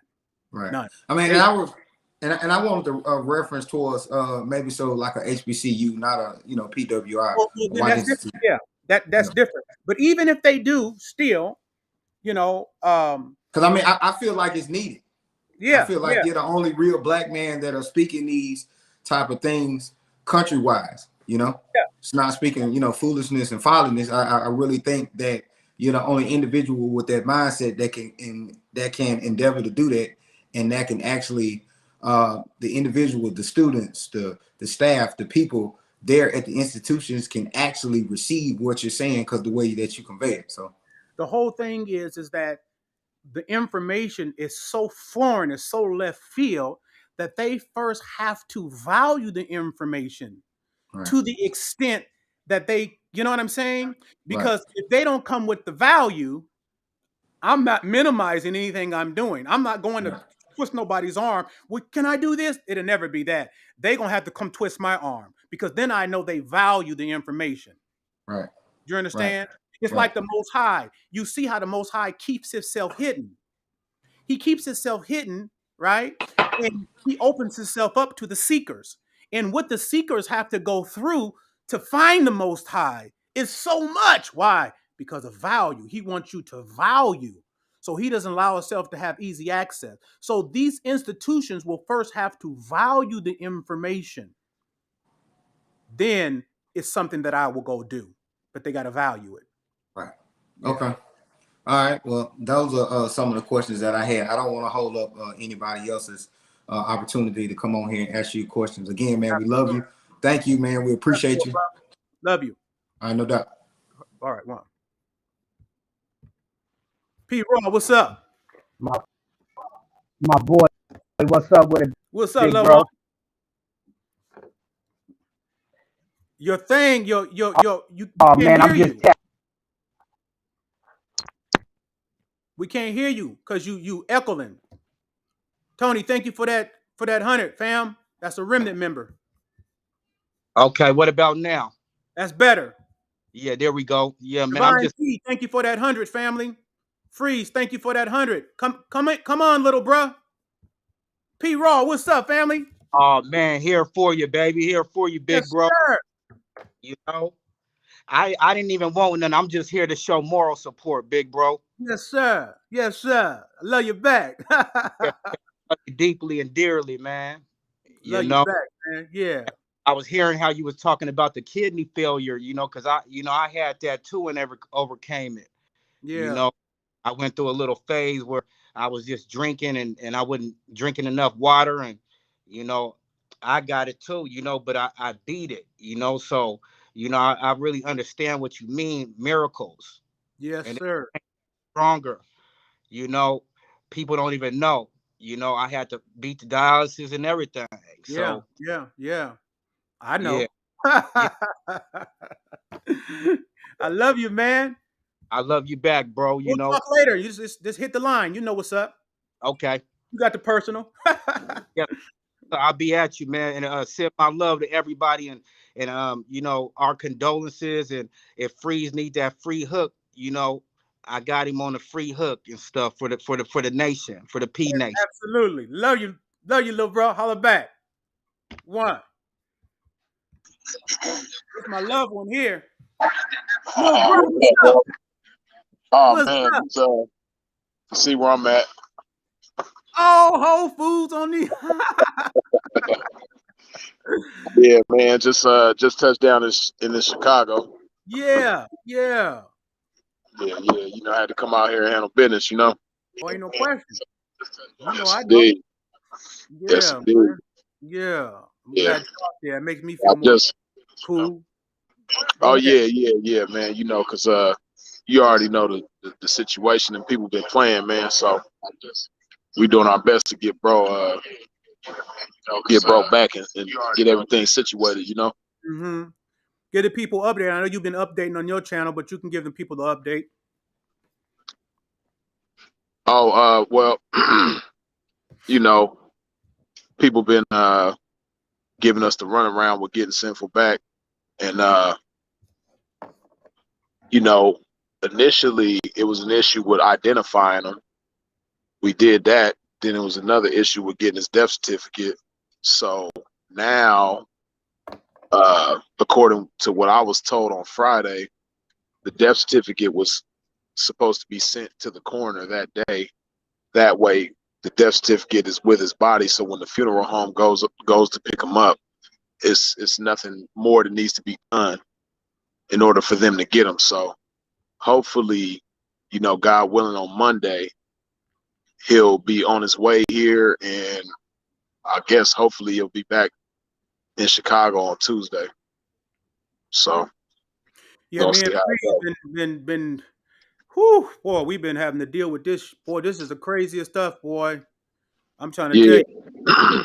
On it though, Freeze out there personally, so I'm feeling so much more comfortable now, because his brother and sister, you can imagine the amount of trauma. We all under trauma, but that's his brother and sister, and they're younger, and we just want to be able to be a support to them and the family, But I'm so when you hit me this morning, I was like, man, I'm so happy, that you touched down over there. Goodness gracious. yeah, for real. Because we just ain't got no more time to be playing games. At all. So We man, was gonna go get I told Freeze, I said, man, if they give us any more runaround, I'm gonna go get an attorney up there, call Scooter and get us an attorney, and call the American embassy up there, because we ain't about to play no more games with these people. yeah, because it's tomorrow make 2 weeks, man. That's crazy. Yeah, ridiculous. So just to let you guys know, when we get all the information about his services, we want to give him 2 services. One service in Chicago, another service in Las Vegas, just to put you guys up on it. That's what our plans are. We're going to, do what we can to try to make that a manifest, a reality. And we'll make the one in Vegas like an event also, right? It'll be an event where we all can come and politic together also, But we'll let you guys know, keep you guys up on it for real. Yes, indeed. Man, crazy, man. Sheesh. Yeah, God, you guys just don't know. This has been the craziest stuff in the world, man. Like crazy, man. Yeah, There's because more we can explain to you. yeah, because it's bad enough that we got to deal with the loss, but it's like everything on top of it. It's like, You can't man, even grieve. Can't even grieve. It's like Shay. I couldn't grieve until I got the job done. We can't even grieve until we make sure he's home. You know what I'm saying? right, Crazy. right, Yeah. It's yeah, crazy. yeah. Yeah. So, like you said, my main reason for coming up here is one, to make sure everything get done the way it's supposed to get done, but then two, take some pressure off his younger siblings, his sister and his Yeah. brother, because they dealing with a whole lot, and I know they wasn't even expecting nothing like this, let alone prepare for it. At So all. At all, man. Yeah. Well, we'll so talk, little bro. If you want to say anything to the people, you can. If not, we'll talk offline. yeah, just we handling business, and the objective is to get him back in Chicago in the next couple of days, and long live Sinful the P, Philip Brandon Gilmore. You dig? Yeah, no. And tell them about that like, man. That how you guys say to hit the like button. But to do it like Philip would do it. Oh. Break yourself for the likes, And or take your nutty professor finger and hit that like button.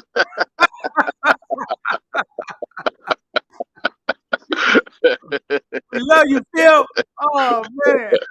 Man, he got so many quotables, man. Oh my God, we need a book of quotables or something for him, man. For real. For real. You, man.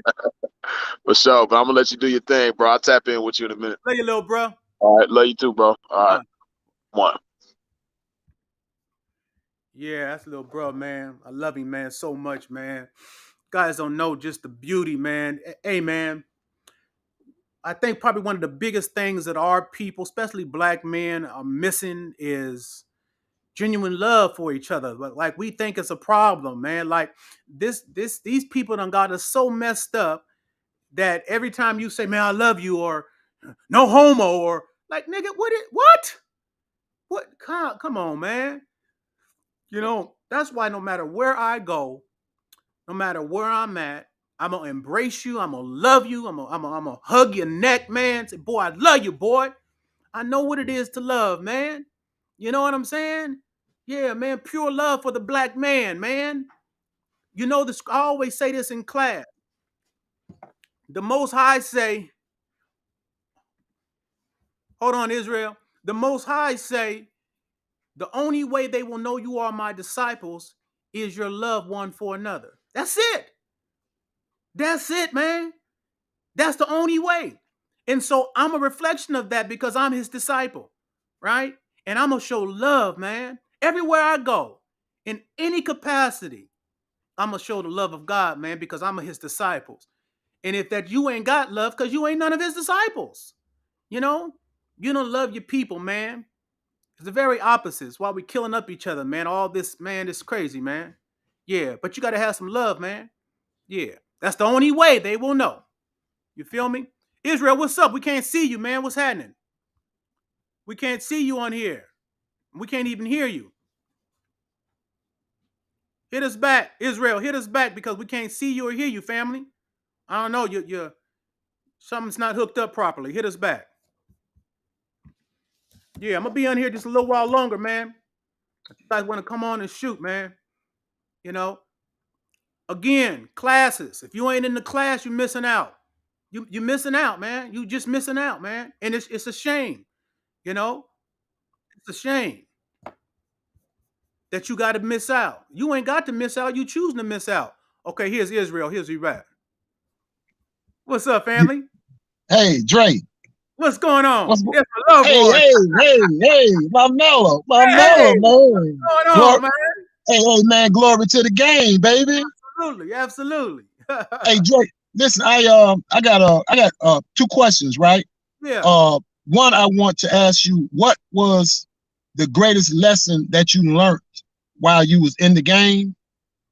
And the next one is, what do you think is the greatest impediment that we as black men have to overcome in order to be restored to our original mind and our connection to the Most High?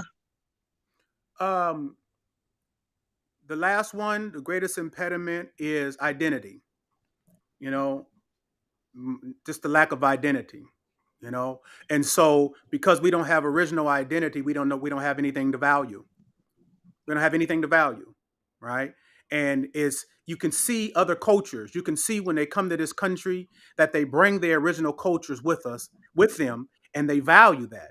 You can see Asians. You can see some, some brothers and sisters out of Africa. They bring their original culture with them, and they have something to value. It doesn't even matter what's going on in America. They have something that's their own. Ours was taken from us. So it is that is our major impediment, right? Which is why I teach original mind. The first question you asked me, what's the greatest thing I learned in the game? Yeah, when you was in the game, what was one of the greatest takeaways that you left with? Because I know it was an educational process. There was a lot of things you experienced, but if you could sum it up, what would be the greatest lesson that you took from the game? Of course, manhood. Of course, that's in every area of my life, manhood. But I think in the game, you gone, honey? You gone, Nanu? Okay, you want to say bye-bye? Come on, honey, say bye real quick. You gonna have a good time? Come here. This is what I live for right here. All this right here.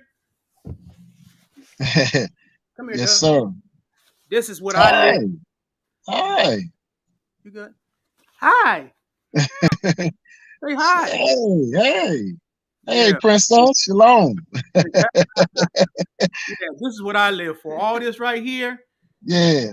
This black family. We about building black love and black family. Everybody. At the end of the day, ain't nothing in the world that compares to it, man. This is the Most High gave me. Okay. Yes, sir. All right.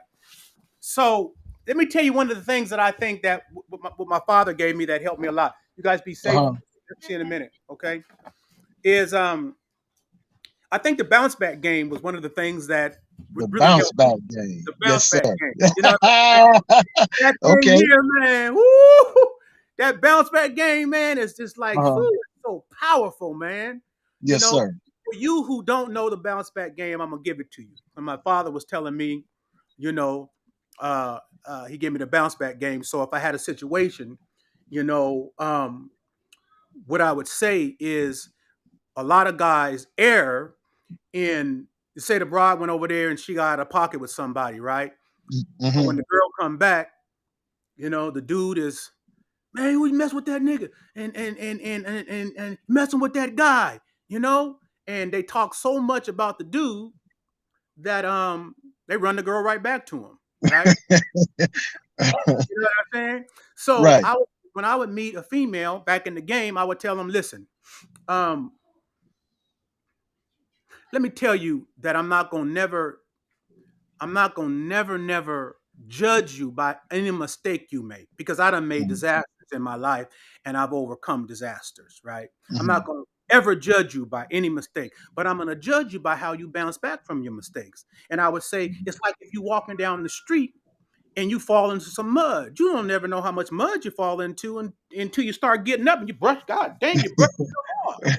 Right. I said that's how it is when you make a mistake, right?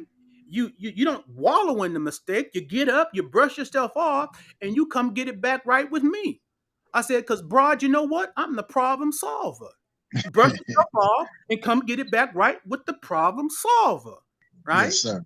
So I remember I had a partner one time, and he was chipping. Chipping means that in you in the game, you ain't supposed to be messing with no other broad, no squares or something. They call that chipping. So he was chipping. So, and it's just so happened that the little broad he was chipping with, she gave him a disease and he gave it to his broad. So that's how his broad know he was chipping. Right. Oh man, he came to me and like, Dre, man, I got a problem. Because they all come to me, right? I said, what? He tell me the scenario. I said, man, let me say something to you, man. I said, when you had the broad, was you talking when you first got her that you was big old pimping and yeah, broad, if you ever get out of pocket, you might as well keep it going and yada. He said, yeah, I did that. I said, man, you made a mistake because you didn't get a broad no bounce back. And he said, what you mean by that? I said, man, if you would have told the broad that if she ever finds herself in a situation, you ain't gonna judge her by her mistake, but how she bounced back. Right? I said that you give her, she would have gave you, because you already told her it's not the mistake, but it's how you bounce back, because you can bounce back and be an even greater person. I said, but because you only told her how big you was, right? She ain't giving you any leverage. If you would have gave her the bounce back, she would have gave you the bounce back, because she would have said to you, he taught me you could be bigger from a mistake. So obviously he could be bigger from a mistake. I said, but God ain't gonna never come back. He said, why, Dre? I said, she wants to come back, man, but she ain't gonna never come back because the broad feels like it ain't gonna never be the same. I said, but see, the bounce back game eliminates that, because the broad knows not only is it gonna be the same, it could be greater, because he's judging me by how I get it back right, how I overcome this mistake. So now every time a broad do something out of pocket, she knows in her mind, I can overcome this. I can even be greater. I need to get up out of this situation and get it back right with Papa. Yes, sir. Yes, sir. Yes, $1 sir. million game. I done gave people out there $1 million worth of games. The bounce back game. And you know what, Dre? That's actually transferable to any part of your life. It is. You know, because we all fall down, we make mistakes, you know, whatever they might be in our life, right? But like you said, that bounce back game, you know, is you can always bounce back, and there's always something greater on the other side of that error or that mistake. Because it builds character. Yes, sir. It's like, I remember years ago, my son, because I don't drink and smoke, never drink and smoke. Right. People know me in the game, I never drink and smoke. So my son, he was smoking some weed one time, right? He didn't want me to know, right? And I would teach him, I was teaching him about the bounce back. Like, son, it's always very important that you be honest to me, even if I'm upset with you, because you want to have character, right? You want to have some. So when I asked him, "You been smoking weed?" Put his head down. He looked up. Yeah, Dad, I have been. I hugged him. I'm so proud of you. He's like, he's shocked. I said, I'm so proud of you, because you understood the value of your honesty towards your father. I'm so proud of you. I love you, son. You know what I'm saying? See, we give lessons in our communities, man. Because the culture doesn't have the mind to teach us that. They have a mind that has taught us that we are less than. They have a mind that has taught us you are a slave, that you're not as bright, right? And that you are handicapped in your mind. That's the mind that has been taught to our people, which is why it's imperative that people come to class so I can teach them about original mind. And the one thing that I'm able to offer is all the receipts. Just like one of the brothers came on and said, we see what the information has done for you. And that's important to me, because Israel, there's a whole bunch of people out there talking. That's true. That's true. In our community with evidence. Everybody's talking. But where's the evidence that your philosophy works? Has your philosophy impacted your community? Has it impacted your city? Has it impacted your state? Well, if it hasn't, why are you out here giving your philosophy to our people all over the world, if you haven't shown what your philosophy has been able to do in your own personal life? That's the difference between what I teach and others.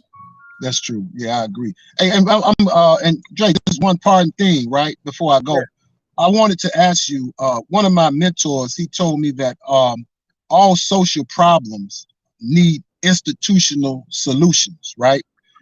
Meaning that in order to solve social, like the Europeans, right? They have institutions, right? We don't have institutions in our community. Even I'm here in Chicago, on the Gold Coast in Chicago, they have Holy Name Cathedral. It's a Roman Catholic church, right? But surrounding that is $1 million businesses, $1 million real estate properties. When you go into our communities on the south and west side of Chicago, you have 300 churches in Inglewood, South Shore, and Garfield Park, which has the highest murder rates. And so we don't have institutions to push forward a different narrative or information that can help people. Now, you are a scholar, You're a very intelligent brother. You're a very wise brother. But you're one person, right? And just like what just happened with Sinful, we don't know how long we're going to be on earth, how long the Most High will allot us to be here. So my question is, how can you institutionalize, or how can the information that you have be preserved for our people long after you're gone?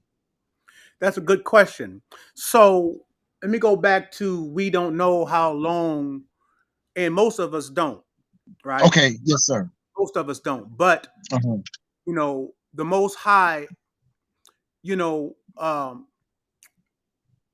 there's a lot of people that might hear what I'm saying, right? What I'm about to say, and they might think that it's exotic and it's rare. But within our original culture, what I'm about to say was a very, very normal thing, right? Okay. So the Most High has spoken to me in dreams and visions all my life, right? Right. Which is why I knew that I wasn't going to be in prison forever, which is why I've been able to take positions that I have taken in my life, is because he has given me glimpses of my future about what will be, right? So I remember one time that he showed me in a dream, he showed me my death. He showed me my funeral. He showed me the song that was playing at my funeral, and it was a song called I Should Wear a Crown. When it's all over, that was playing at my funeral, right? But then he showed me in the funeral that I will accomplish every single thing that I have set out to do before that transition happens, right? Yes. So now there's a whole bunch of other things that he's given me glimpses of my future about that I'm able to take stands on, right? He told me that one day I will build a place that holds 25,000 people. So that's coming, right? And it might be true how the system has advantaged their teaching, their messagings with their people, Jewish people, quote unquote Jewish people, and other nationalities have done that as well, right? But I don't want us to think that this is something that the Most High is unaware of, what he has allowed our people to be. As a matter of fact, the scripture points to it and says that we will be a byword, right? He says the condition that we are in right now, he said that we would be in this condition. He is not shocked. As a matter of fact, he wanted us to be in this condition so that when he brings us out of this condition, all the people of the earth will remember. We remember that they were this. We remember when they was this. It looked hopeless. They were killing each other. They were doing this. And this has to be God. There is a God in the earth, just by the fact of what he's done for this particular people. This could not have happened. This had to be something supernatural, right? Like my life, my life. So I am not discouraged. I am not worried. It's because of what I know. I know that everything has a time and a season. The scripture said the sons of Issachar knew the times and the seasons, right? And so I have been privy to some of the times in the season, which is why I am doing what I'm doing now, because some things are about to start transpiring. Let me say this. I was in federal holding 1999, excuse me. I put this in my book, The Road to Paradise, as evidence to what I'm about to say to you. And the Lord appeared to me in a dream and said to me, in 20 years from now at Christmas time, I will cause a star to fall from the heaven unto the waters on the earth. He said there will be fire everywhere, and men will desire to flee from the fire on the land to the water, but the fire and the water will be hotter than the fire on land. And he said this will be 20 years from now at Christmas time. Now, when I told Dove, I didn't understand if this was going to be a literal thing. I did not know. Is there going to be an actual star that falls from heaven? I did not know. What I did know is at the time that he gave me, the time would be 20 years from 1999 at Christmas time. And I did know that whatever happens, it was going to happen everywhere, right? So was 1999. So in 2000, I was writing my book all while I was in prison. So in 2005, I got my book, The Road to Paradise, published.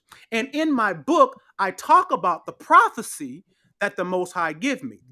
So that was published in 2005. I had the courage to be able to put in the book what I just told you about the dream. Right. I had the courage, even though people would have said, man, what is this guy talking about? He's tripping. He's talking about some prophecy or yada, yada, yada, yada. Well, many years went by. And then ultimately, 2019 Christmas time, 2019, 20 years from the time that he said it would be, happened. Well, what happened?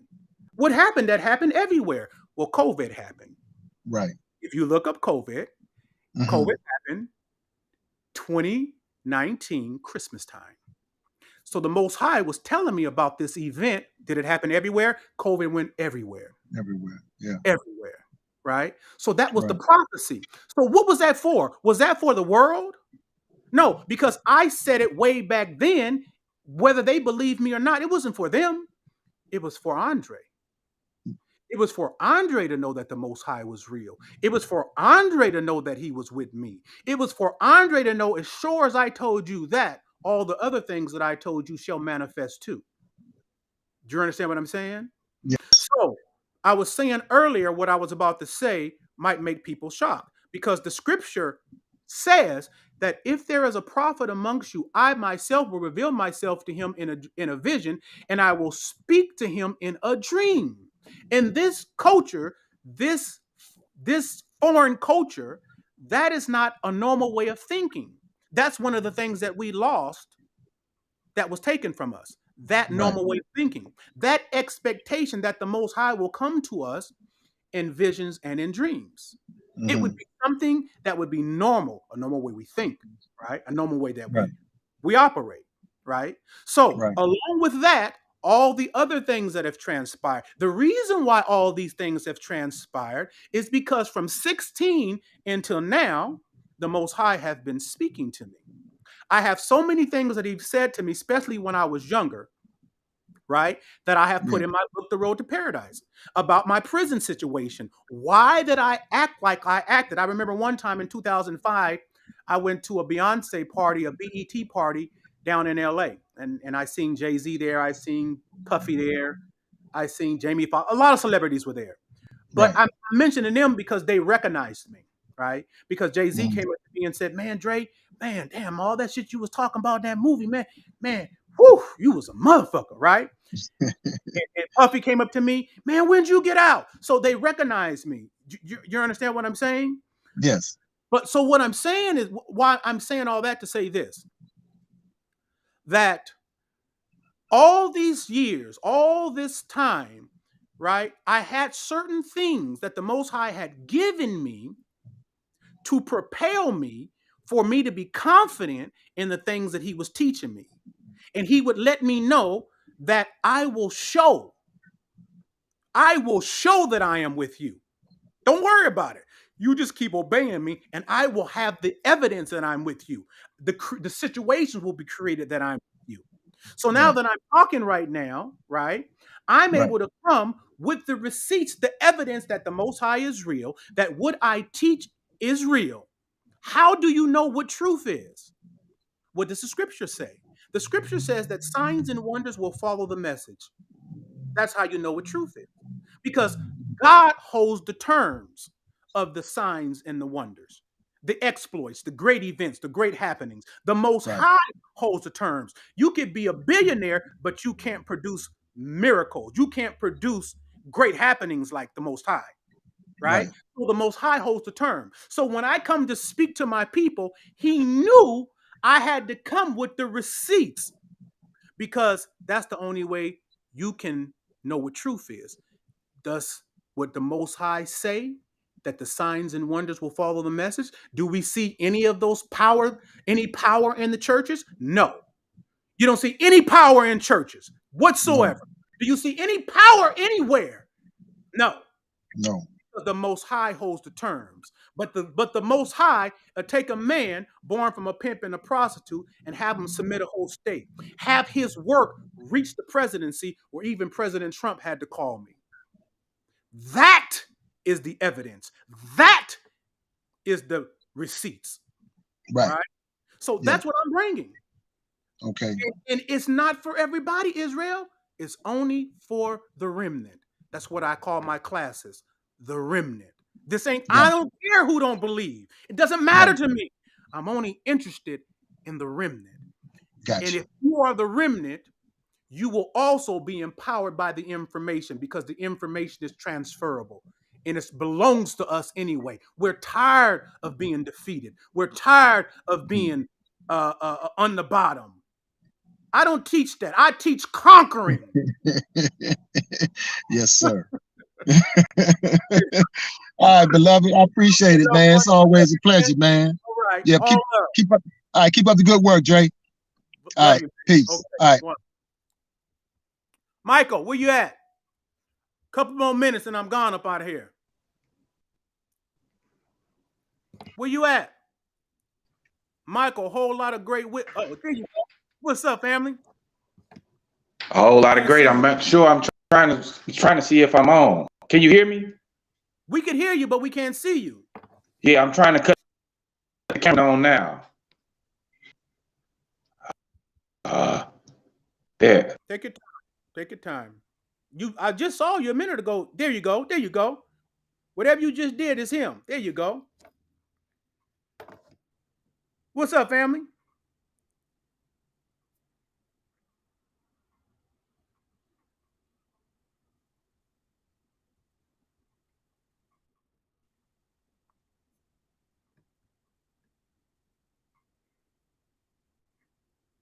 Try to tap back in then. Just try to tap back in when you got it right. All right. Been here a couple of more minutes, man. And like I said, I'm going to try to do this on Sundays. Sundays Q&A. Right? If you're not in the class, get into the class. Either my YouTube class, become a member, or my IG class on Wednesday. YouTube class, the difference between that class is that Dove and I both teach that class. So it's women friendly, men friendly. The Instagram class on Wednesdays, I teach the class by myself. YouTube class is Monday and Fridays at 7 o'clock Pacific Standard Time, West Coast time. And the Wednesday's class is on Instagram at 7 o'clock. I'm gonna put the link in here right now. There you go, Mike. Hold on, man. Let me put the link in to the class. That's the link to the YouTube class. Get up in there. Get up in the class, man. This is teaching. Look, I think Harvard, Yale, it's like what? Was it like $70,000, $80,000 a year? Yeah. Because those people value information. So I'm not gonna be worried about somebody talking about that they pay $50 for a classroom, that this country is not privy to the information, and I got the receipts, and you tripping off of $50 for a classroom, and 30% of that go to YouTube. I don't, even 30% of that go to YouTube. But you think I'm gonna be wait, hold on, Mike. Okay. I'm gonna be crying with you about some measly $50? Man, come on, man. This ain't for you. Come get this education. It's a real class. All right, Mike. What's up, family? Oh, a whole lot of great. I just want to say thank you, because in just these few weeks and stuff, I'm getting better. I had inbox you telling you how I got suspended from work and all that, man. But I tell you, teach from the Bible. I really ain't no Bible person like that. Like you talk, like your assessment of church is dead on. But you've been teaching from the Bible, and I'm telling you, I reflect, and like I admit the Most High be speaking to me too. Like, you know what? I'm having you go through this. I'm having you go through this so you know what got you here ain't gonna get you to where you really want to go. So are you ready? And I got to deal. Sometimes I get a little cocky, be like, you, hell yeah, I'm ready, or absolutely I'm ready. But it's a challenge. Yes, it is. It's a challenge. Yes. Yes, it is. You know, and I just, like I said, I just want to thank you, because man, it's making me better. I got, you know, I still have my other job, but I found another one this past Friday with a background check pending, and man, I'm ready. I'm ready for the challenge. I'm ready for the new phase, because you don't get to grow. You don't get to go to the next level in life without and the obstacles that come with it. So I thank you. That's right. That's all I really wanted to say. I see. Look, we 2 hours ahead, so I'm usually up at about 9 o'clock Central. But Friday, I had went to bed early and popped back up at midnight. I listened to it twice, and that was some fire. It was. Yeah. It was. I mean, my biggest takeaway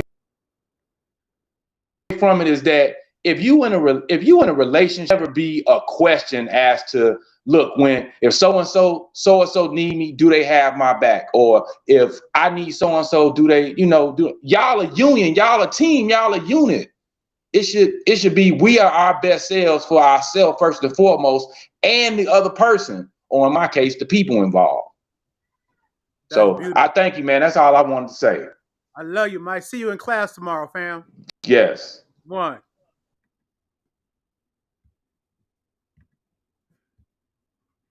Lifestyle child of God, where you at, fam?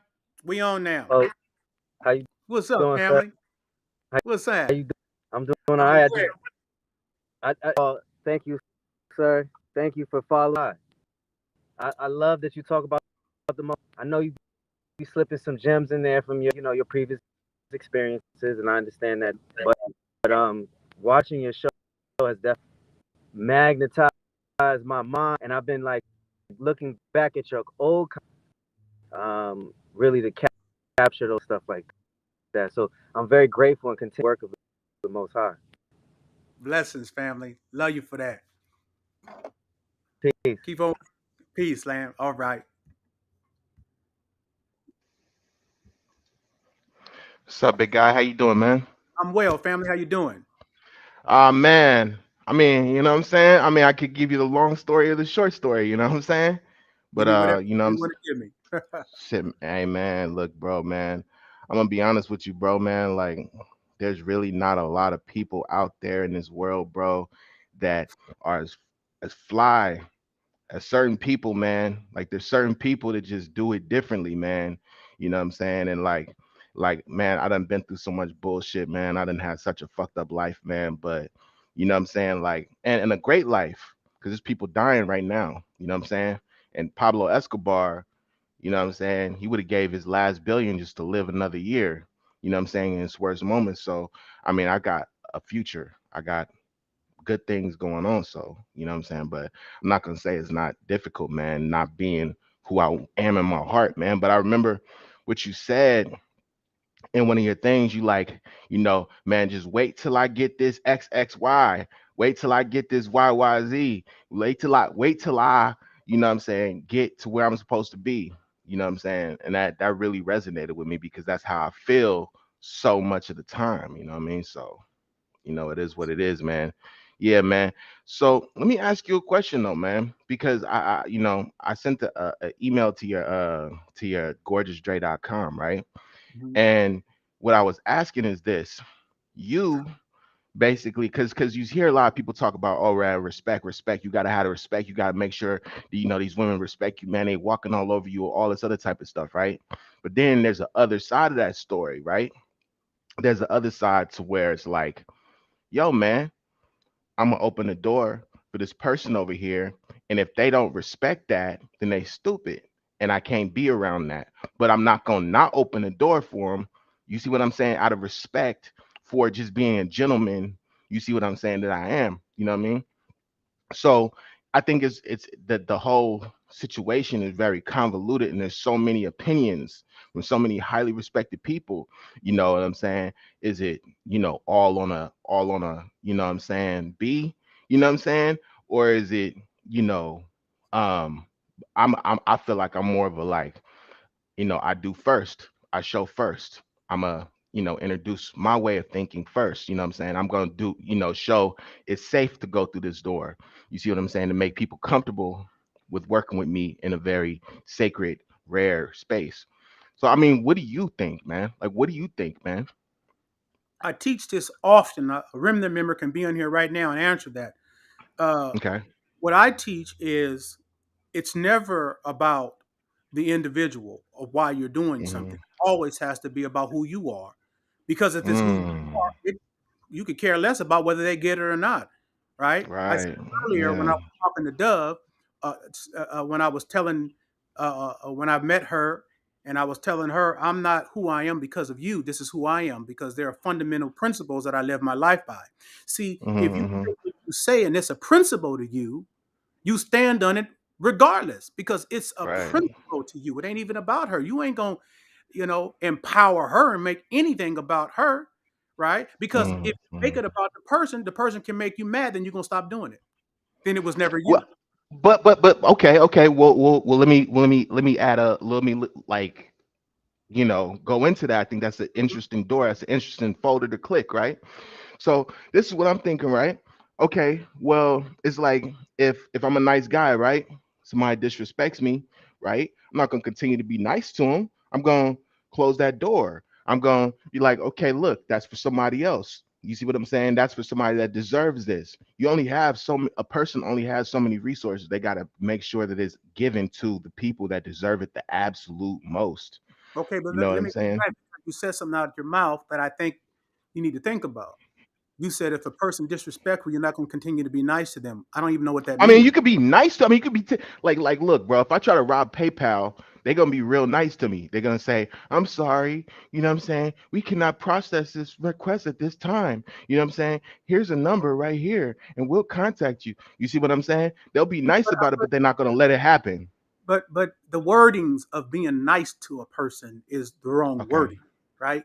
Okay. Okay. Okay. Because the wording being nice to a person is you are putting on an act to do something. Oh. You understand? I'm Yeah. being Yeah. Yeah. nice, Yeah. Yeah. Yeah. Yeah. Yeah. Yeah. right? So Right. Right. I don't Yeah. even think about it like that, right? I'm gonna be who I am, Mm-hmm. whether the broad be who she is or who she's not. I've said this before. I said when I was mentoring somebody and Mm-hmm. they were saying to me, man, I had a girl. I would have did everything for her if she just would have did this, this, this, and this. I would have did this, this, and this if she would have did this, this, and this. Okay. We So I got to get told into him, this. you feel me? I told him, Yeah. I said, well, man, don't say that to me no more. And he was like, what?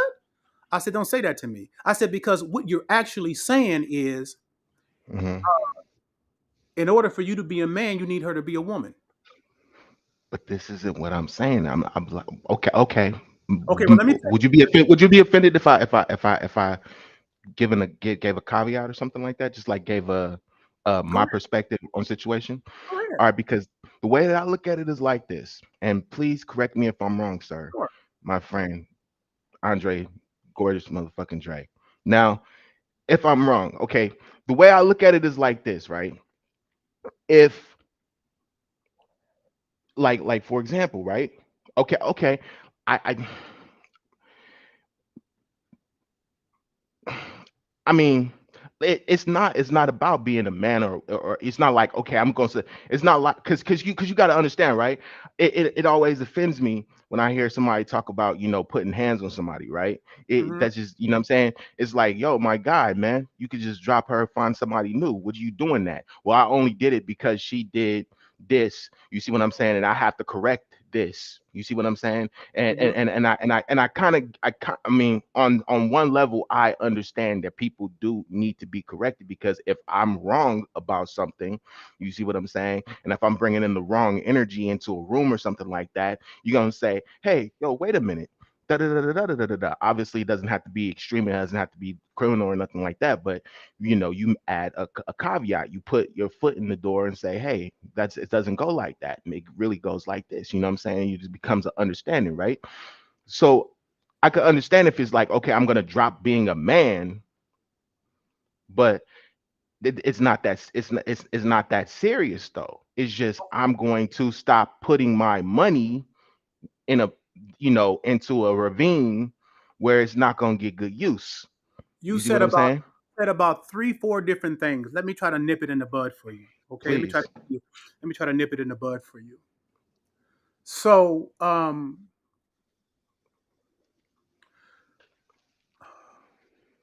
there's a lot of things going on because there's value things going on with you. There's manhood things going on with you. There's a lot of things going on. There's identity things going on with you, right? Okay. So let me give it Right. to you like this, right? So a situation happens, right? Okay. And you said that um, you said that he had to check her, put her in line, and use physicality and all this. So let me give you a situation. Let me tell you how I was in the game, right? Okay. Cool. One dude has a female, another dude has a female. Right. He says something to him. He slaps Mm-hmm. her for saying it. He Right. feels that he was right in doing so. Okay. Right? Right. Right? So Hear she you. does something to me. Right. And then I'm gonna talk to her about it. Right? I'm gonna explain to her, listen, this is inappropriate what you just said. And I know and I understand that your point of references is dealing with a man has been such and such. But if Right. you're going to continue, I'm going to need you not to behave in that kind of way. Because if Right. you do, I'm going to excuse myself from the situation. You're taking a PayPal approach. And I'm not taking a PayPal approach. I'm taking an approach as a teacher because every woman that Okay. comes to me, I already know she ain't ready made. And I already know it's going to take a minute for her to understand what she's dealing with because I'm a man. And she might have Right. had an understanding of what she thought a man was. A man to her could have been somebody who slapped her. A man to her could have been somebody who was emotional. A man to her Right. is somebody who would Right. have said, you did this, so I'm going to do that. Well, that's not a man. So I know her point of references dealing with individuals out there are not. So Point of reference is I'm going to at least start giving the information, right? Because I know right. she didn't get that way overnight. She Mm. didn't become who she was overnight. And to be able to get this information, it's going to take me some time. Now, if I see some potential in her and I'm Right. willing to take whatever abuse I feel like I'm getting, because she's not going to know what she's dealing with. I've said this in one of my lessons many years ago, that for probably the first 6 months to a year, I'm going to be the most abused man in the world until one day it clicks off in her head and she begins to say, God damn, this man is a man.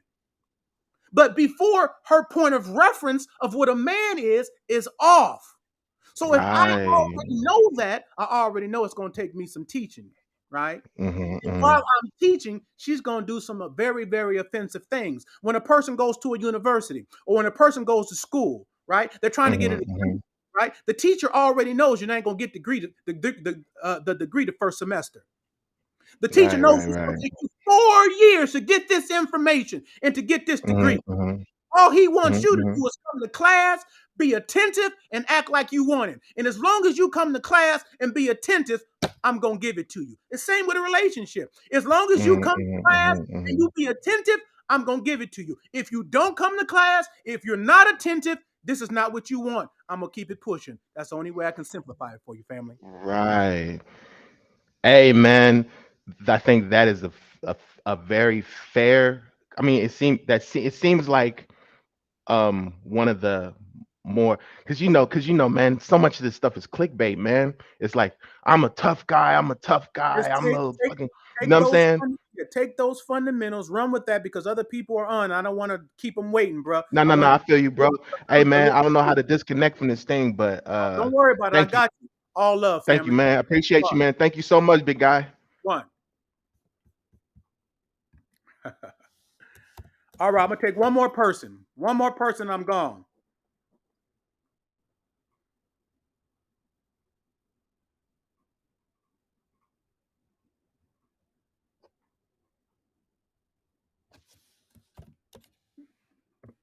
All right, one more person. I'm up out of here, man. We've been in here 2 hours. I've been blessing you guys.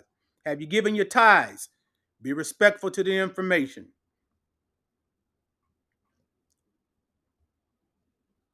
That's all right. They'll get it. They can come back to it over and over and over and over again. He does, Miss K. He need to join the class. Everybody need to get up in this class and get this information. I'm just giving you a little bit of some of the insight that we share. You ain't got to call. You can come on, Illinois Banks. What's up, family? Here's the link. Come on.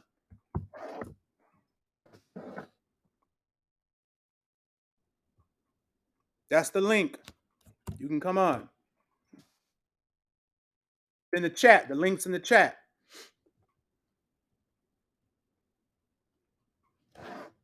Some people might want some consultations. They said, Dre, I need a consultation. Here's that information if that's you. Consultations, that's what it is. I do personals. I got room for maybe 3 more because when I first started doing it, I said that I was only taking on 10 more new clients. I only got room for 3 more. So you want a personal consultation?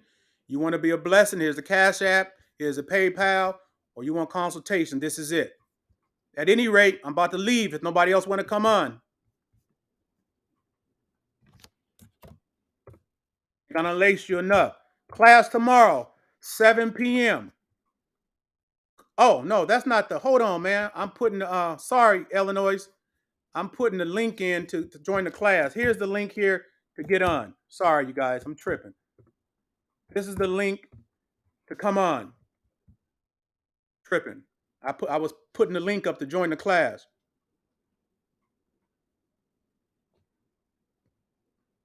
I think, Illinois, you wanted to come on. You can come on. That's the link to join the class. Mr. Braun, thank you for that 10. Thank you for that. That's just a little tithe, little offering. Yeah.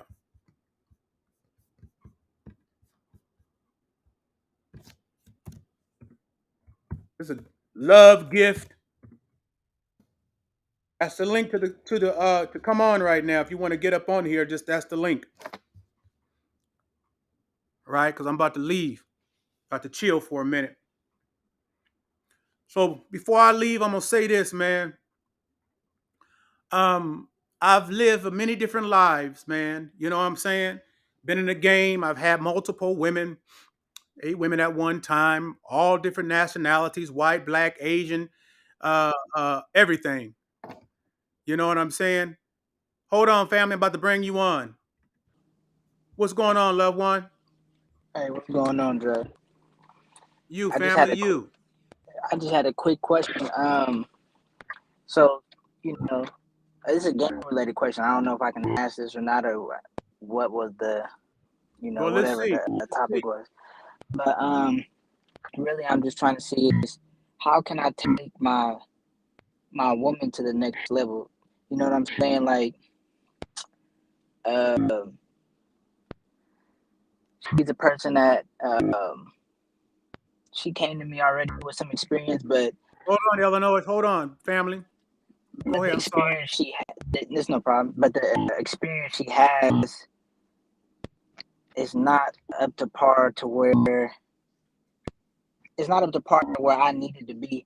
So I know I've been listening to you. You said they have patience, but also I more so want to be able to impute in her more class and more sophistication because she's been doing things on her own. And when she came to me, let me say this to you, family, just to give you some cut. This is an offline question, but if you text me, I will talk to you just because I'm concerned. And I just want to make sure that I give you cover. So offline, give me that same question. You can hit my IG, Facebook, or my email, andreltaylor@yahoo. Don't everybody hit my email because I'm only, you know what I'm saying? The end of this brother right here, you can hit my email, andreltaylor@yahoo, or my Instagram, or you can leave me a message here with your email, and then I'll email you, and then we'll do it like that. Okay, just give you some cover, family. Okay, all love. Okay, yeah, thank you. Appreciate it. What's up, man? What's going on? How you been? I ain't seen you in a minute. Where you been? Man, I've been around, man. I got a detail shop, so I've just been busy working, man. That's what's up. Congratulations. Yes, Thank sir. you, man. Just wanted to just touch base with you, man. I met you in Vegas, man. You and your brother Shay, he introduced me to Oh, I you. know. Oh, okay. I wasn't sure. Why you know what why I'm you saying? think I said it's good to see? We got the pictures up. Me, you, and Shay. Come on now. Okay, My all wife right. said, man, he looks like he can be in your family. Yeah. Man, I just wanted to touch base with you, man. I didn't get a chance to tell you when I met you, man. I had listened to your piece, Adam, Where Are You? A long Wow. time ago, and it changed my life. It changed my perspective on things, and just how to go about situations in life. About being accountable. As a man. And taking responsibility for my actions and stuff.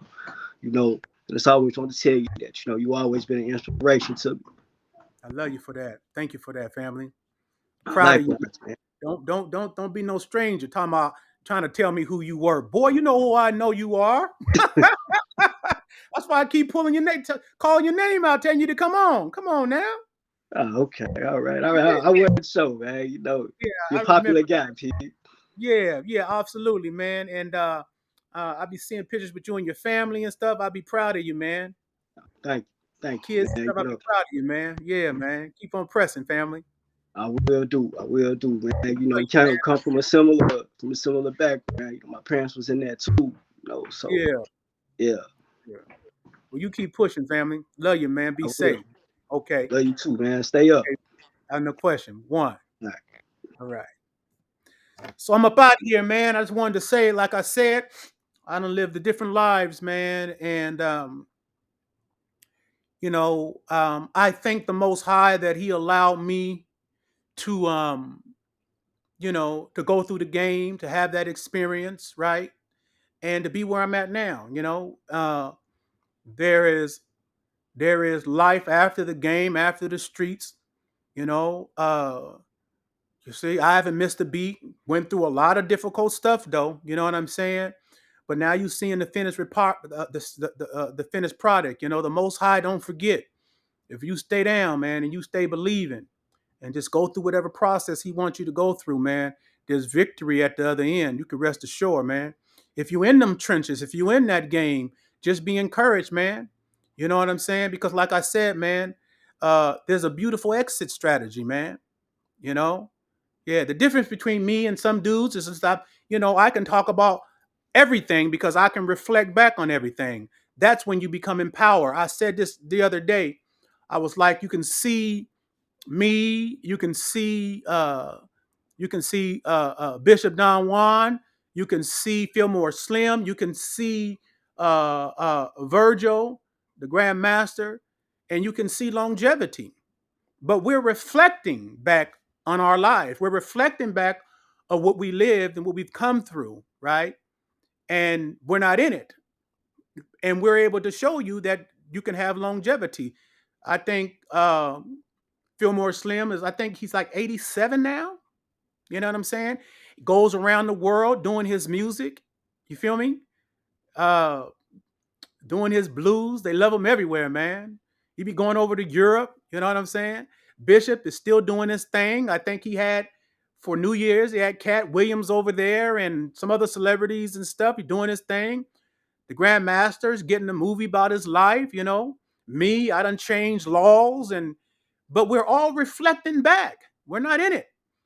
This is what I was saying about Sinful, about Philip. I was waiting for the transition because his greater self was after the fact. Your greater self is after the fact. As well as I did in the game, and I was a mother boy. Woo, I was something else, boy. As well as I did, what I've done now, what I'm doing now makes it all look small. And all the mother brothers I speak to you about, same thing. So be encouraged, man. I love you guys, man. I'm gonna try to do this every Sunday. We'll see how it goes, man. Every Sunday, Q&A Sunday. We'll call it that. Where I allow people to come on. But to get the real information, to get you on that next level, you need to be in class, right? If these white folks can have universities and stuff to pour into their people, to prepare their people for tomorrow and to run the world, why can't your boy Dre give you empowerment, right? and you see the results. So I'm teaching you, but you got the results. You got the receipts to see that it works. Come to class, man. Come to class. Get you some game. Get gamed up. All game is knowledge. All right? Class tomorrow, 7 p.m. West Coast time, Pacific Standard Time. Be there. You know the rest. Love you. I'm gone.